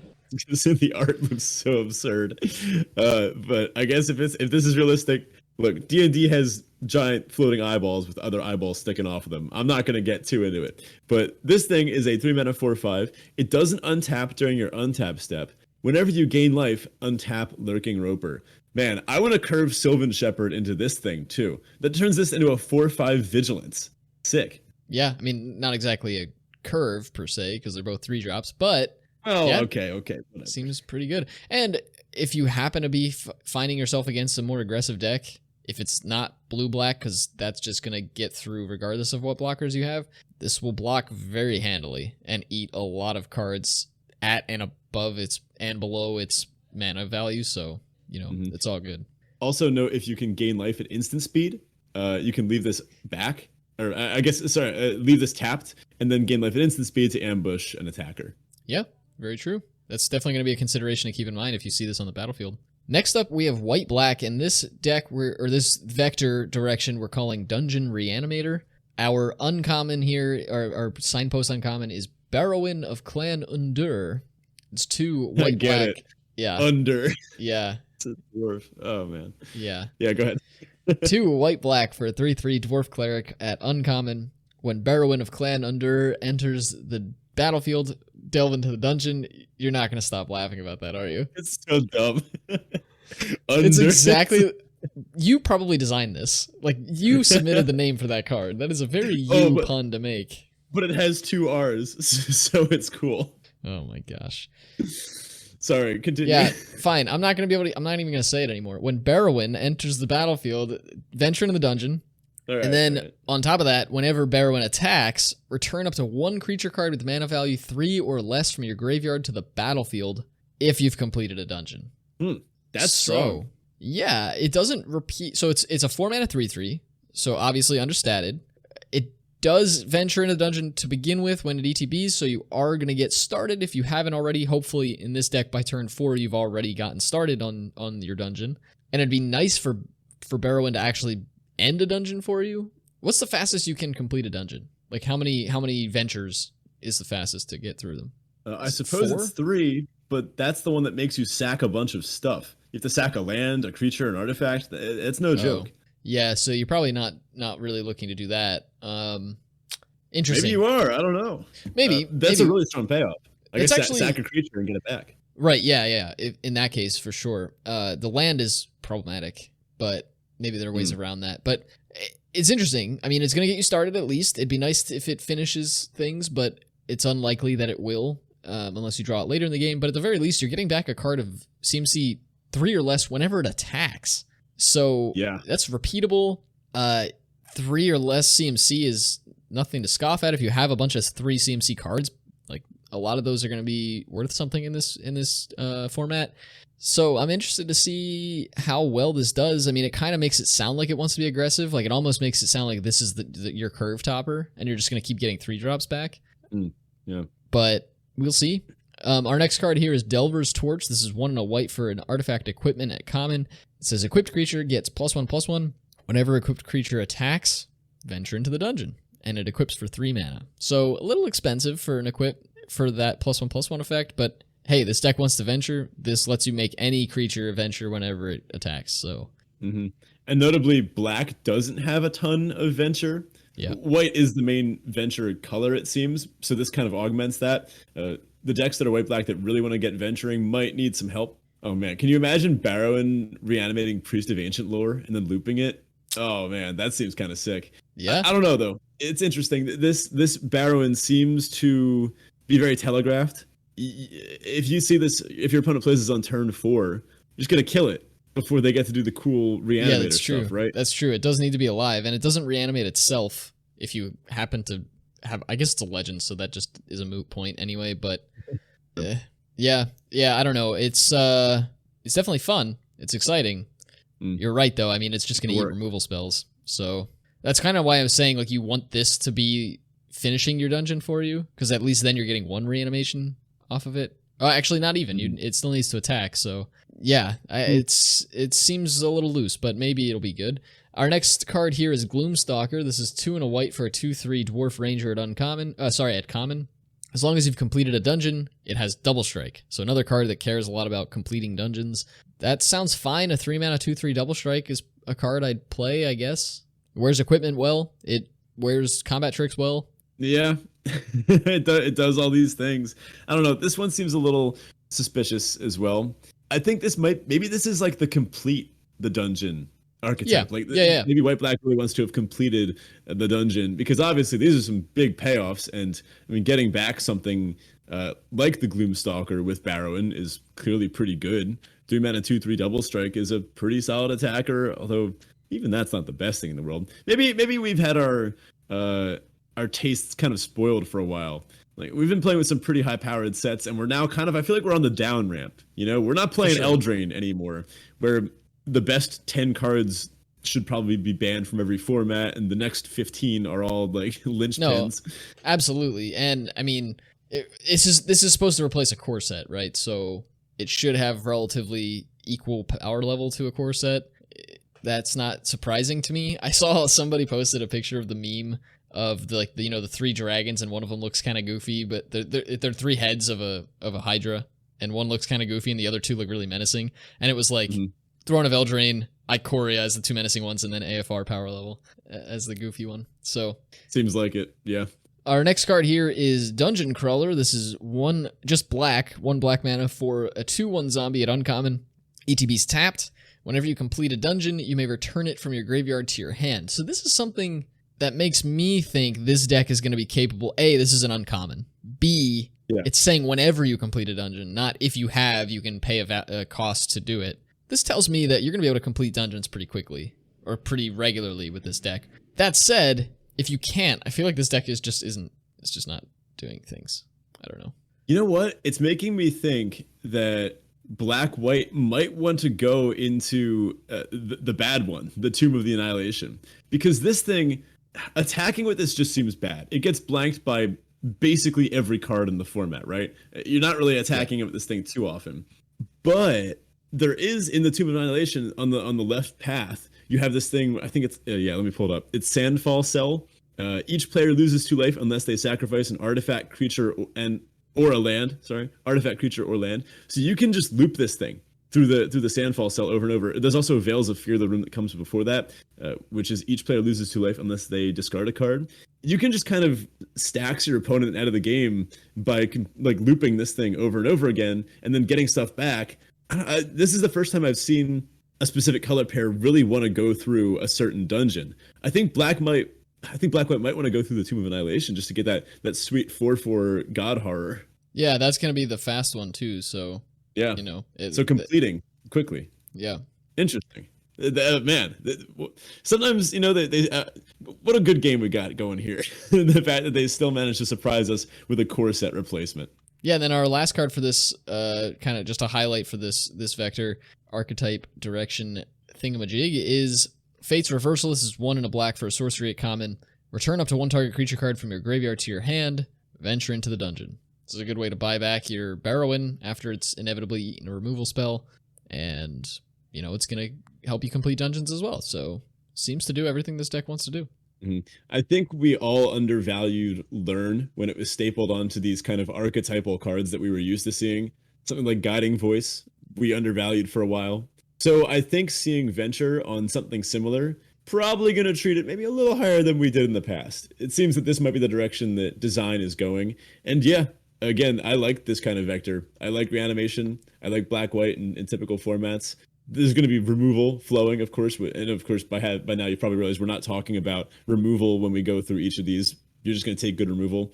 So if you're able to kind of, I guess, control the board down, make sure your opponent is sacking actual valuable stuff, and you're maybe sacking your little dorky 2/1 and bringing it back, and then churning through dungeons, could be a pretty cool archetype.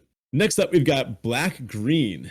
Now, we've got one of my longtime favorites. Black-Green is historically the deck that I've always felt the most comfortable in. If you just tell me I'm pulling up to a random draft and I got to play something, give me removal, give me beefers. But recently, Black-Green has been a little stiffed. It's kind of fallen off the more competitive side of the spectrum. Although I suppose Witherbloom was fine. I just never really got super into it because it took Black-Green and they made it about spells.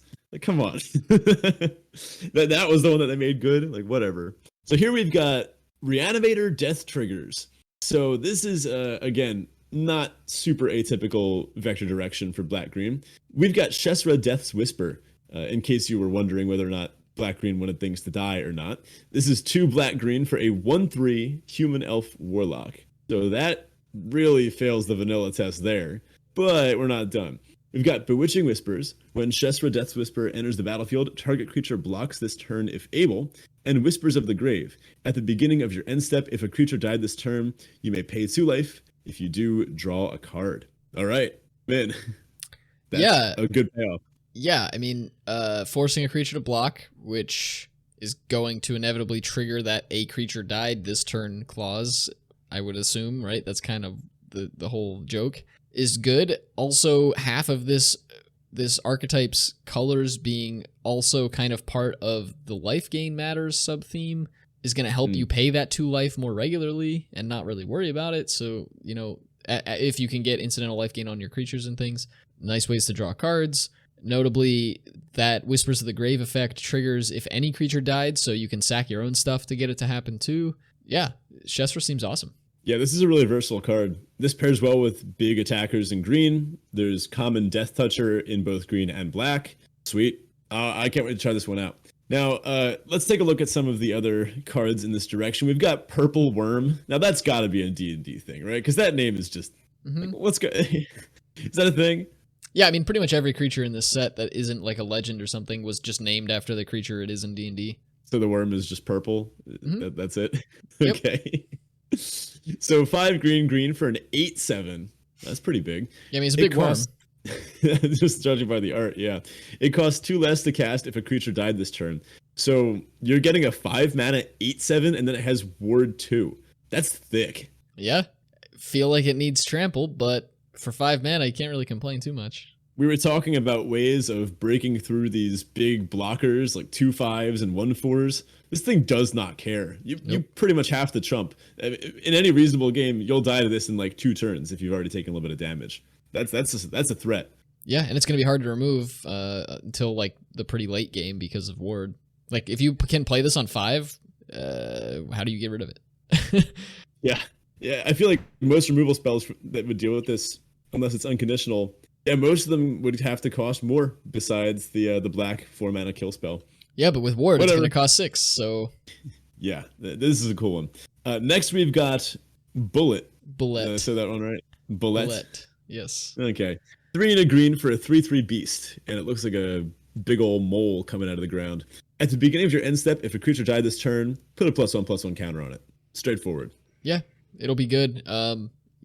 Green black definitely wants to be attacking or blocking. I mean, a lot of these triggers are on your own end step, and they're things like the worms cost being reduced. They want creatures to die on your turn. This archetype. So find ways to do that. There is a card that we are not going to mention here that I was really excited about, and I had it in the list to talk about until I read it again and realized it's not good. And that is, we got a creature, and I can't remember what it's called, but we got a creature in black that has an activated ability of sacrifice another creature. No mana associated. That's all it is. It's a Nantuko Husk effect, so it gives itself +1/+0. You can only activate that ability once per turn. Oh, boo. Yeah, exactly. So I was very excited, and then my hopes were dashed. Whatever. I don't even care, because the next card is so cool. Grim Wanderer. This is 1 in the black for a 5/3 at uncommon. You heard me right. It has flash, and it has a tragic backstory. Cast this spell only if a creature died this turn. I don't think this is going to take too much effort to be really good, right? No, and I think it might almost be slightly understated, which sounds ridiculous. Here's the thing. It's probably not. But if you want to cast this on 2, well, most of the time you can't. You're trying to trade like you needed a 1-drop. This isn't really a 2-drop, right? It's a 3-drop at best, and you're usually not wanting to like trade off your only creature to upgrade it slightly into this. Yeah. So this is going to be a card that's probably going to matter a lot more in the late game. Mm-hmm. Or if you can make good blocks to kill your opponent's stuff on their turn, because it does have flash, of course. So this is one that actually wants creatures to die on your opponent's turn. Or later in the game, when you happen to top deck it and you have a way to sack one of your own things on your opponent's turn or something like that, you can flash it in just to play a cheap creature. But it's not a 2-drop. Yeah. This does pair really well with other instant speed effects. Also, it's awesome with instant speed removal.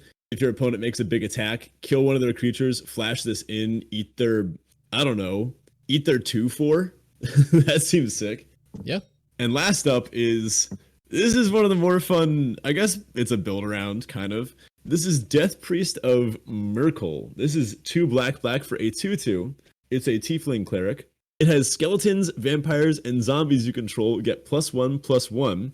At the beginning of your end step, if a creature died this turn, you may pay 1. If you do, create a 1/1 black skeleton creature token, which of course gets buffed into a 2/2. I love cards like this. This seems like a really sweet way to get a little bit of payoff for maybe trading something off. This thing is a repeatable token maker, and those always tend to overperform. Also, it's a lord, and it's going to affect other creatures that you might not even expect. Well, there's not too many vampire skeletons or zombies, but there's a handful at common and uncommon. Yeah, seems pretty sweet.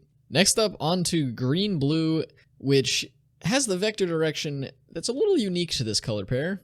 Oh no. Ramp value. Oh, not again. Just Simic things. All right, next. No, that's mostly true. Ben, it looks like they fixed Uro. We've got an uncommon here that is named Gretchen Titchwillow, which I will forever accidentally first call Gretchen Twitchwillow, but it's not. It's Titchwillow. It is green-blue for a 0/4 halfling druid. It has the activated ability to green-blue, draw a card. You may put a land card from your hand onto the battlefield. You know those memes where it's like, Mom, can we get Uro? Mom was like, oh, we've got Uro at home. Uro at home. Yeah. This thing. I mean, okay, you get a eureka moment, kinda, whenever you want. Yeah. Kinda. Sort of. But like, whatever. It's very clear this thing is going to sit around, block, try to get to the late game so you can dump your mana into drawing cards and playing more lands. River Hoopu, what did they do to you? At least River Hoopu could attack and it had flying. It's like how it started, how it's going, kind of thing. Oh man, what a meme-worthy format and what a meme-worthy vector. I mean, there's a weird sub-theme in here of caring about different mana values, which I noticed occurs every once in a while. I think it's only on an uncommon and a rare. Mm-hmm. Maybe. Yeah, there's a rare that cares about it, and our next card here, Sudden Insight, is an uncommon that cares about that. Sudden Insight is 4 blue for an instant. At uncommon, draw a card for each different mana value among non-land cards in your graveyard. Sure. This could be good in the late game. Yeah.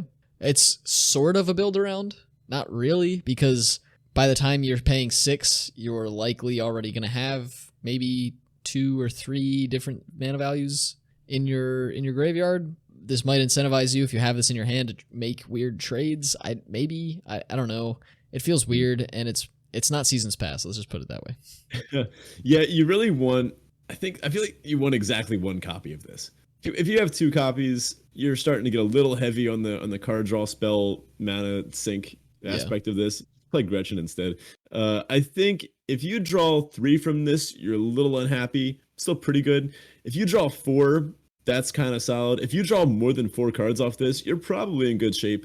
As long as you're not getting beaten down and just overrun by pack tactics as you're trying to draw a million cards. Yeah, but this card is so bad when you're behind. It's like you spend an entire turn to draw a bunch of cards and then your opponent kills you. Like, I don't know. It's an interesting top end, but it's really only good if you have a handful of different mana values and are ahead, or at least in a board stall. Like, it'll be great when you're at parity or ahead, but it seems really bad when you're behind. Our next card here is Contact Other Plane. It's 3 and a blue for an instant at common. It says roll a d20. On a 1 through 9, draw 2 cards. On a 10 through 19, scry 2, then draw 2. And on a nat 20, scry 3, then draw 3. Wait. Yeah, I'm in for this. This is a card that, like, I'm okay to put mana into. And sure, occasionally we'll get a really cool effect, and sometimes we'll draw 2 cards, which is also a cool effect. So sure, works for me. Yeah, I like this one a little more just because it allows you to actually cast a spell, or maybe leave this up on your opponent's turn and leave up a counter or something. Or if you're desperate, you can cast this, and then if you got 7 lands, cast a 3-drop too. So I like this better than the previous one. Elterguard Ranger is our next card here. It's 4 and a green for a 4/1 elf human ranger with reach at common. When an Elterguard Ranger enters the battlefield, create a 2/2 green wolf creature token. So bunch of stats for 5 mana. It's got reach. You get a wolf. Sure. I mean, this is fine. It's going to make you a couple extra creatures. I think this is actually going to play nicely in the green-white deck because it kind of goes wide and the whole counters sub-theme matters there with that. But yeah, it's fine. Notably, this is one of the best dragon killers in the set. Also true. Yeah, it does trade with the dragons pretty well. I think most of them are 4/4s, except the older ones, which are a little bigger. And then last but not least, we have Hill Giant Herdgorger. It's 4 green for a 7/6 giant at common. When it ETBs, you gain 3 life. We've seen a slew of cards like this, like these expensive big bodies that gain you 3 life at the end, like that you can't really play until later. This is fine. I love the art for this card. Otherwise, it's a big boy. Yeah, these things usually can come down and stabilize. If you need a top end, this will do a pretty good job. And blue-green seems to have the ability to ramp. I could see activating Gretchen on turn 4 and then playing this on turn 5 if you really had to. That would really lock down the board. Another great card for this archetype that we didn't mention, but it fits in with the direction of this vector quite well, is Owlbear. It's 5 mana for a 4/4 with trample and ETB draw card. So yeah, fantastic for this as well. Next up is one that's near and dear to your heart. Blue-red, just nonsense dice rolling. Blue-red dice value, as we've deemed the direction. Now, this is one that we don't see in Limited very often. This is not a direction that we see frequently. In fact, I don't know if we've ever seen this in a normal print release like this. Have we? Not with dice. It may have been a thing with coin flipping. Yeah, this is new. So who knows how this is going to play off, but it has payoffs for dice rolling. Doesn't have too many enablers. There's a handful of them. There's some repeatable ones, which is the important part. According to Zach's calculations, there are 11 total commons or uncommons that let you roll dice in the blue-red colors. So let's check out Faraday Devil's Chosen. This is 2 blue-red for a 3/3 legendary Tiefling Warlock at uncommon. This has got to be a D&D spell, right? Dark One's Own Luck. Is that a real thing? It doesn't strike my memory as a spell, but it may be like an ability that warlocks get because it is a tiefling warlock. I'm not sure about that. I've never played a warlock. Whenever you roll one or more dice, Faraday Devil's Chosen gains flying and menace until end of turn. If any of those results was 10 or higher, draw a card. Cool. Yeah, so notably, this card, it says whenever you roll one or more dice, and then if any of those results. So a lot of there are a couple cards we'll get to in a moment that allow you to roll more than one dice whenever you would roll a die, and this if any of those clause will read either of them, even though the other cards will say roll more than one and ignore the lowest or something like that. Mm-hmm. So this means that if you happen to roll 2 dice for an effect, you would, and they both hit like 19s, you would only draw the 1 card. Yeah. Right, but if any of them was a 19, even if you weren't going to use the other, like if you were going to ignore the lowest, it just gives you the ability to work with those dice. But yeah, you only get the 1 trigger off of the that 10 or higher clause. Yeah, I mean, flying and menace is great on a 3/3 for 4. Like I'm fine with that. I just think you really need to have reliable, repeatable ways to roll dice in this format. But 50% of the time, you're drawing a card at least. Something a little suspicious about this is that a lot of the cards that roll dice are ETB effects, which means that you'll be playing stuff on your first main phase to see whether or not this thing is going to get flying and menace and whether or not you maybe get to draw a card. I don't know. I'm a little suspicious hinging my limited success on luck. I guess it depends how lucky you're feeling. I know you're going to be doing this one, right?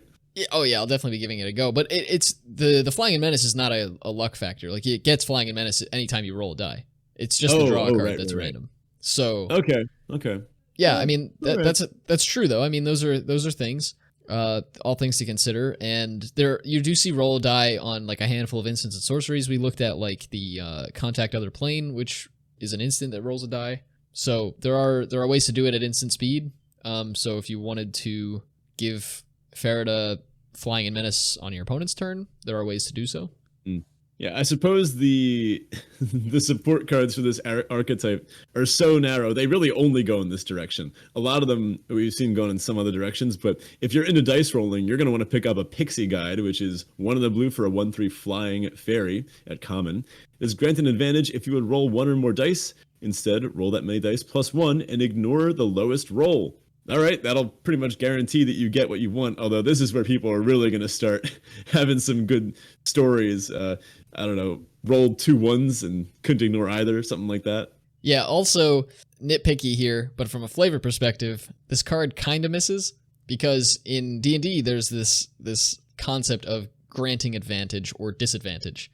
And when you do so, you are able to... A character that has advantage on something gets to roll 2 d20s and ignore the lowest roll. So in that way, it did this perfectly. However, yeah, it's perfect. However, in D&D, advantage can't stack. You either have advantage, like you only get the 1 extra die, and this effect will stack in Magic here. You can get 3 or 4 or 5 if you have more Pixie Guides. You'll be able to roll a bunch of extra dice. I suppose so. So next up is Feywild Trickster. This is 2 in a blue for a 2/2 gnome warlock at uncommon. Whenever you roll 1 or more dice, create a 1/1 blue fairy dragon creature token with flying.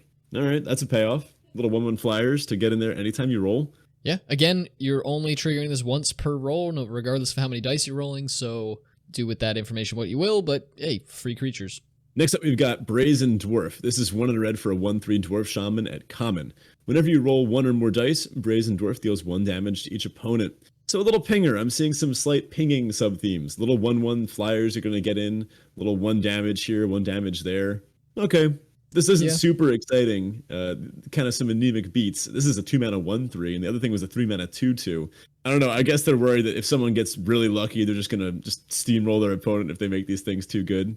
Well, again, like all of these are agnostic of what the roll is. They just care if you've rolled. So I don't know. It feels bad. Like I don't like, and maybe I would imagine they playtested this and it turned out to actually just be too powerful. But I would have liked this to see whenever you roll a dice, like trigger these effects that many times for as many dice as you rolled.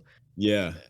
Because like how many there? Like I said, there are 11 common/uncommon cards that let you roll dice in these colors. And how many of those are you going to actually want to put in your deck? I don't know yet, but I doubt it's enough to make Brazen Dwarf actually like a playable card. So you'd have it trigger on each individual roll, like say if you're getting 2 rolls off of the Pixie Guide. Right, yeah, then you ping for 2. Or you make 2 1/1s. Doesn't seem that push, does it? Like they probably could have done that. I don't know. Maybe it's gonna be busted. I mean, the RNG reason just knocked it out of the park. So the reason I say that is because Pixie Guide's a common. Maybe they think like, oh, it's gonna be way too easy to get a bunch of dice per roll, and then you'd end up making like 5 1/1s per die roll, and then suddenly it's a big problem. They probably considered that direction. Like that's got to be one of the things that they talked about and tested extensively, right?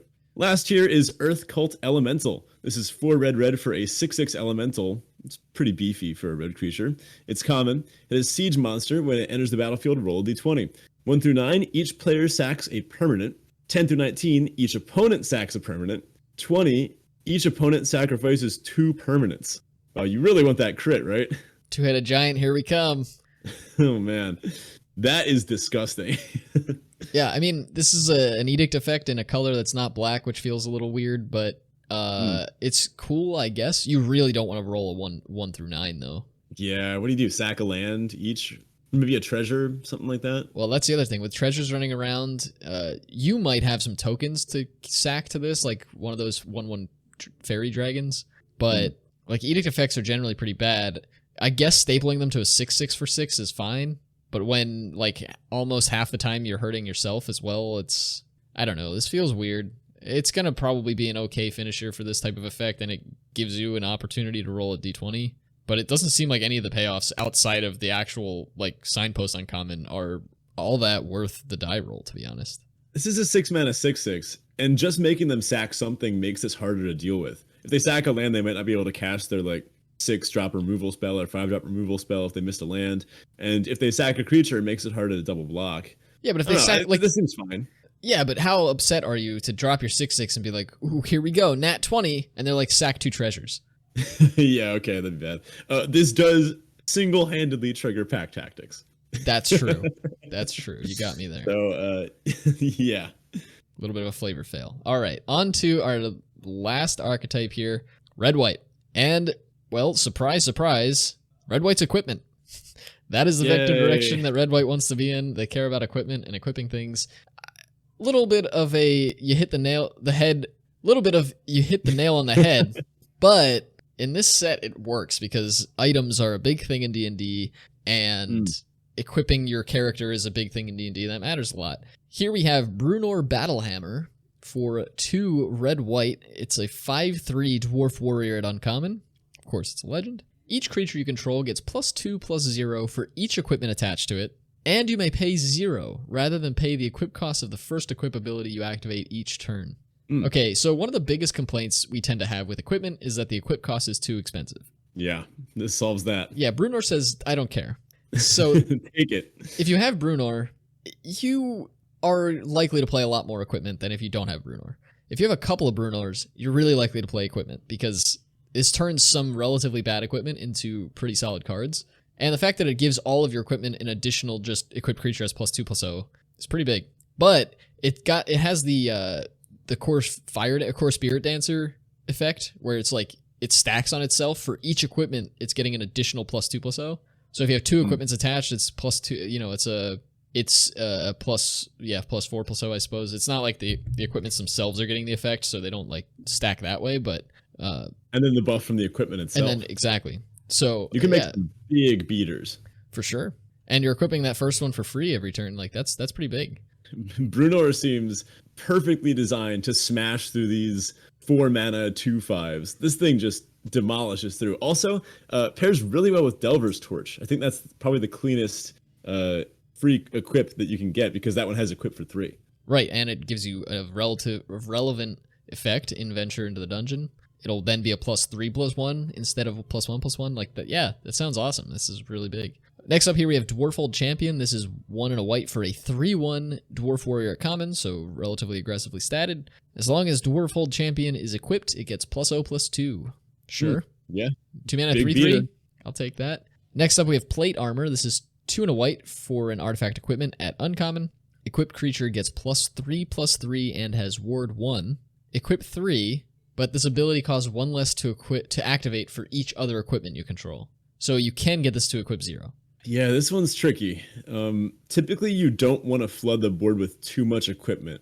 Right. We saw this kind of mitigated before. Sometimes that they have equipment that come in and create a creature that attaches to them. So that's what we saw in Kaldheim, right? Or sometimes, I don't know, they do other things that there's in fact an equipment, a red one in this set that we're going to talk about in just a second that does something kind of like that. You don't want to have an opening hand of like 1 creature and 3 equipment and a few lands, because if your opponent kills that creature, you're stuck with just a bunch of equipment.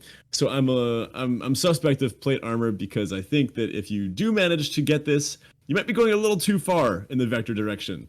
You might be going a little too off the deep end on getting too many equipment. This deck, I don't think, wants to just get as many equipment on the battlefield as it can.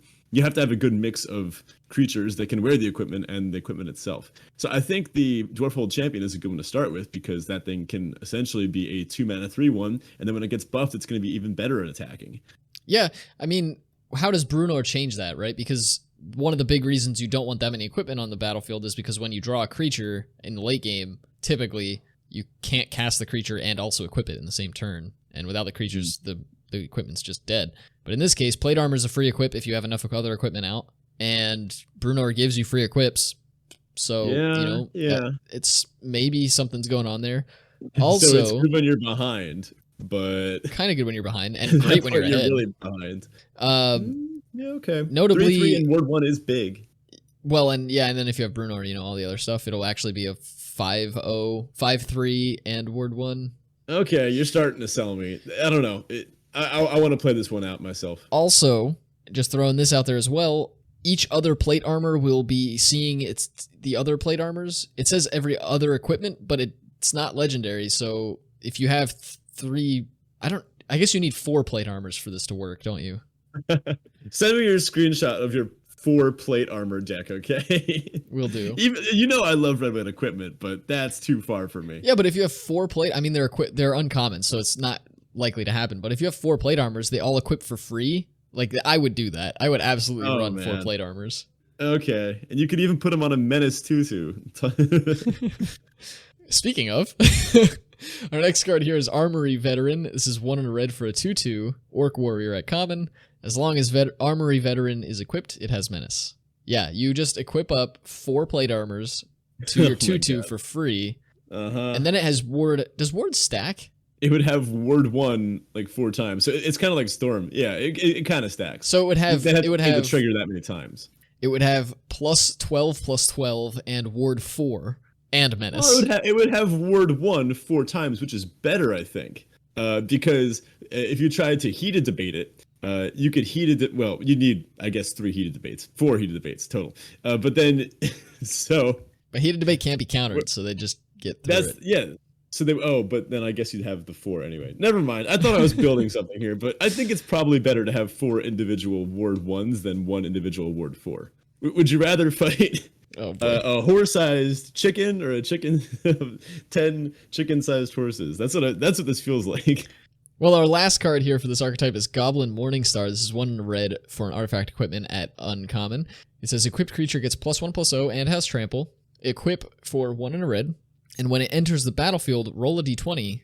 On a 1 through 9, create a 1/1 Goblin creature token. And on a 10 through 20, create a 1/1 red Goblin creature token, then attach Goblin Morningstar to it. So no matter what, you're getting a token. Yeah, this is one of those like flip a coin effects. It's just like they just roll d20 because it's D&D. They should have given this a third option or something. Yeah. Whatever. It's fine. It could have been like 20. Maybe the 20 would have given haste and like +2/+0 or something. Yeah, I don't know. I mean, this is like I guess I kind of like that this is a 50-50 thing, because it's like you pay 2 mana and then maybe it just auto equips. It's like 50% of the time it's auto equipping.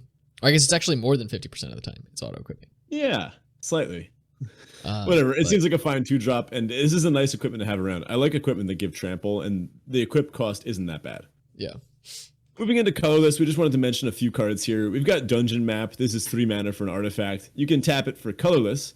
Sometimes these things add any color, but colorless here makes, again, fixing in this set. It's not that good besides the treasures. Or you can pay 3, tap it, venture into the dungeon, activate only as a sorcery. So in the late game, this is a way to repeatedly venture into the dungeon if you have nothing else to sink your mana into. Now, we noted before, classes are a good way to sink your mana in this game. In this format, rather. So you're not going to have infinite time. Games will end eventually. But this is a way to venture into the dungeon, and the fact that we're seeing this at uncommon, where we tend to see these types of 3 mana rock effects at common, says that this might be, worth using. Maybe this is worth activating. Yeah, it taps itself, so you're only getting to do it once, and you can only do it as a sorcery, so it's kind of shields down, right? Like, you have to spend the mana for it early, but, maybe that's 3 mana tap your artifact to get a 4/4 or something. Sure. Next up, they finally brought Minecraft into Magic the Gathering. They made an iron golem. This is let's see, a few iron blocks and a pumpkin, and you get wrong game. 4 mana for a 5/3 artifact creature golem with vigilance. It attacks or blocks each combat if able. It's big. Have we ever seen a card that says attacks or blocks each combat? Like, I know we've seen attacks a lot, and I think we've seen blocks, but I don't know if we've ever seen them together. That's a good question. I'd have to Scryfall that. I can't think of anything off the top of my head. Maybe I could, but we've been on this for like 2 hours at this point, so my memory is a little frazzled. But I like this thing. A 4 mana, 5 power vigilant creature is always going to do some work, and this thing can just clock your opponent pretty quickly. Yeah. All right, we're going to cruise through some top comments here because the show's already gotten quite long. First up, we've got white.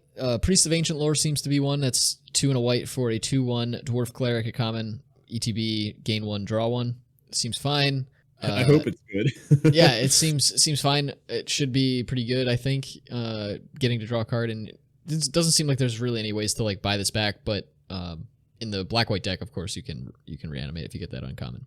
Next, we have You Hear Something on Watch. This is 1 and a white for an instant at common. It says, choose one, rouse the party. Creatures you control get +1/+1 until end of turn. Or set off traps. This spell deals 5 damage to target attacking creature. This is your typical sort of inexpensive white, deal a bunch of damage to an attacker spell, but you get a little bit of extra choice there, which I like. Seems fine.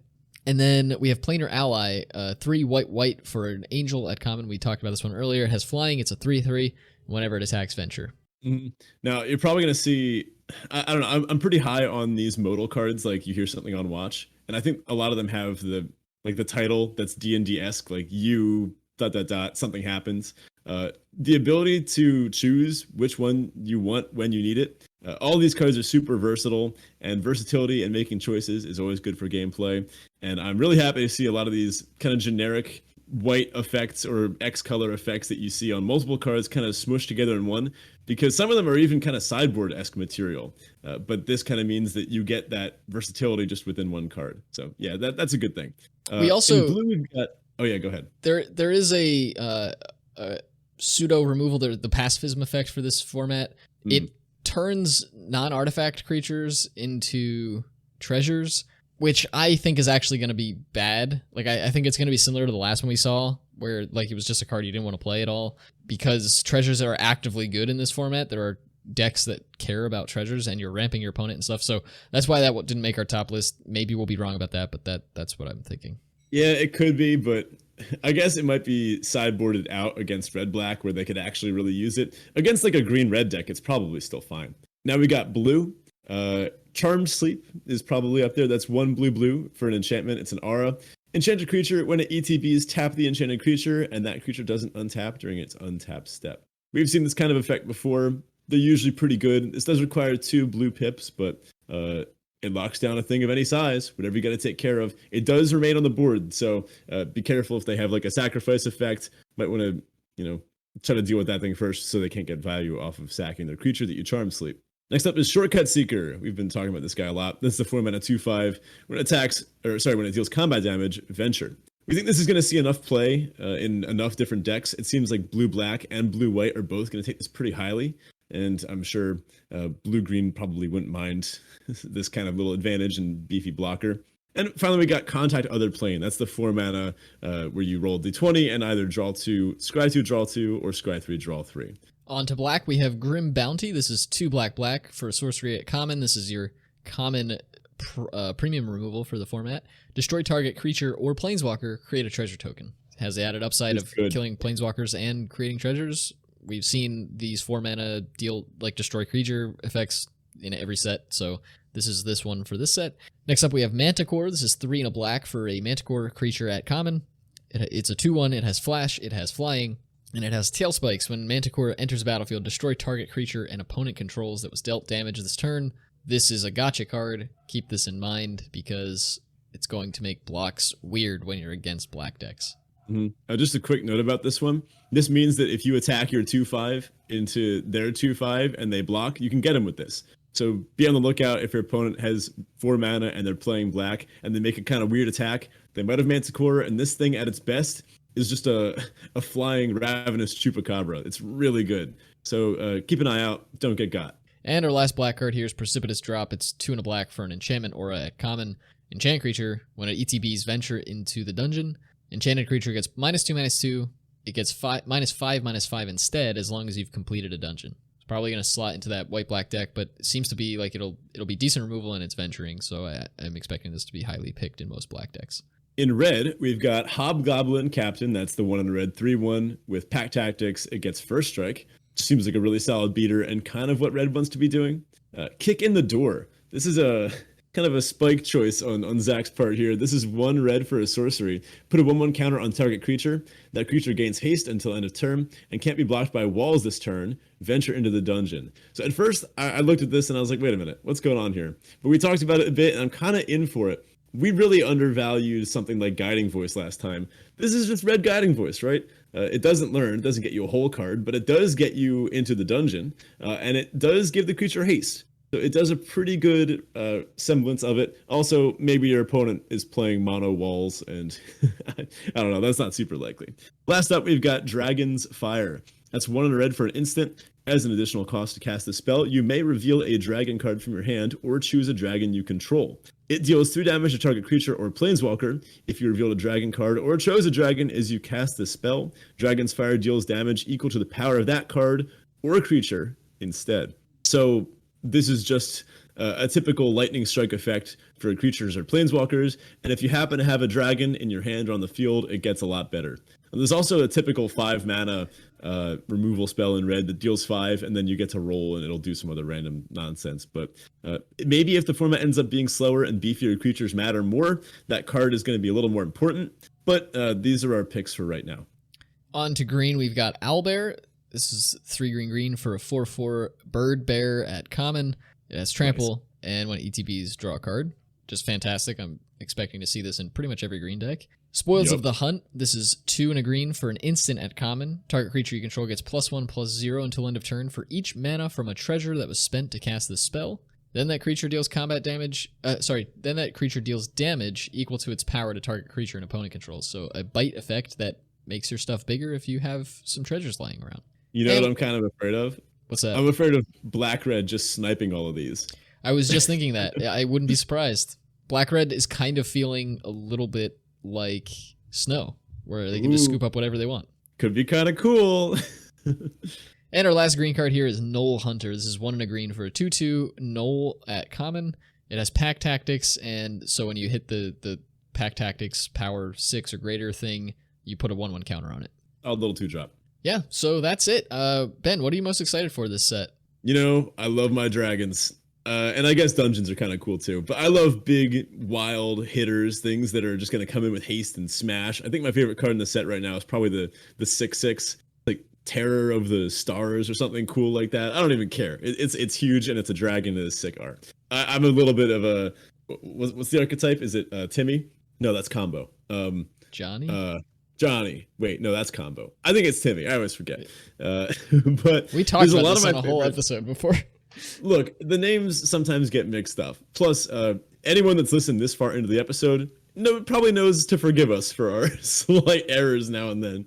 But a lot of my favorite vectors are featured in this set. I like life gain stuff, despite the fact that it's usually bad. I like attacking power, despite the fact that it kind of looks bad. And I like death triggers. I don't know, maybe black-green will finally be good this time around. But this looks like it could be a really cool, grindy late-game format where stuff can attack, but also cool interactions will happen when stuff attacks. And this looks like a kind of toned-down set compared to stuff like Eldraine and things like that. I'm really happy with the power level. The fact that there's a rare 5-mana 4/3 flying lifelink haste that is an awesome rare, and I really hope it becomes standard playable, as opposed to, I don't know, Naya Adventures. God, that deck sucks. I can't stand watching that deck. It's so annoying. But this still has some twists, right? There's still a lot of cool stuff with Venture. And this is going to be a nice palate cleanser, I think, from some of the more absurd formats. There's really only 2 mechanics, like you mentioned, despite all the flavor stuff. So if you eat steak every night, you'll get sick of it. This is the equivalent of dinosaur nuggets, which I'm perfectly happy to have. That's fair. That's fair. For me, I mean, come on, it's D&D and Magic. What's not to love? It turns out translating some of the spells and creatures and items from D&D into Magic actually kind of missed. Like, as much as I thought this was going to be a huge flavor win, there are some misses due to kind of power level concerns within the game of Magic, and like the limited environment being a concern and things like that. So they had to kind of tone certain cards down compared to their D&D counterparts, which feels bad to me. I don't really like introducing something with really rich flavor and then having to like cut back on the flavor because of game mechanics. That feels bad, but that's okay. The format as a whole feels a lot slower than a lot of the formats we've had in a little while, which is actually pretty exciting to me. I'm curious to see if the venturing into dungeons thing is a new way to learn lessons, if it's actually going to be relatively equivalent in power relative to the format, or if everybody's going to overvalue venturing so much that anybody who's not doing the venturing thing is actually going to be the correct one early on in the format. As per usual, it's probably somewhere in the middle, but I'm excited to see where that sort of levels off. Well, that does it for us this week. Thank you so much for sticking around. We had a long one this week, of course, as our format breakdowns usually are, but we're excited to see where the format goes. Definitely jump in the Discord to drop your trophy decks in there, as I'm sure a lot of you are going to be sniping those off early in the format here. We'll be sure to post any that we come across as well. And, of course, if you just want to talk AFR, that's the best place to go as well. If you want to support the show, check out our Patreon at patreon.com/draftchaffpod, or buy yourself some merch over at shop.draftchaff.com. If you want to reach out to us outside of the Discord, you can find us on Twitter at RennickAlfredian for myself, at BetaFish1 for Ben, or at DraftChaffPod for both of us, or the podcast as in general. That'll do it for us. We'll talk to you guys next week. Enjoy Forgotten Realms. See you later, everybody. All right, quick sign off. Zach and I are pre-releasing in person next week. Yes. So, Zach, what card do you most want to open? And then subsequently get paired against me and lose to with? Right. That's a great question. I don't think I have an answer to this because I don't know the set well enough. I guess that Inferno Dragon, it sounds pretty sweet. I really want to build an amazing, just a crazy black-red 5-color deck that has a bunch of really cool rares in it that just does the thing. That's kind of what I'm hoping for. Bahamut. I think Bahamut's the card I want to open the most, actually. Which one's that? Grandmaster Flowers. Are those the same thing? All right, never mind. Yeah, Save that for the flavor test. I think I'm probably on Eliwick Tumblestrum. Just something about a bard that's just doing some absolute nonsense and venturing a bunch and finding creatures and overrunning with a whole big thing at the end. That seems pretty far up my alley.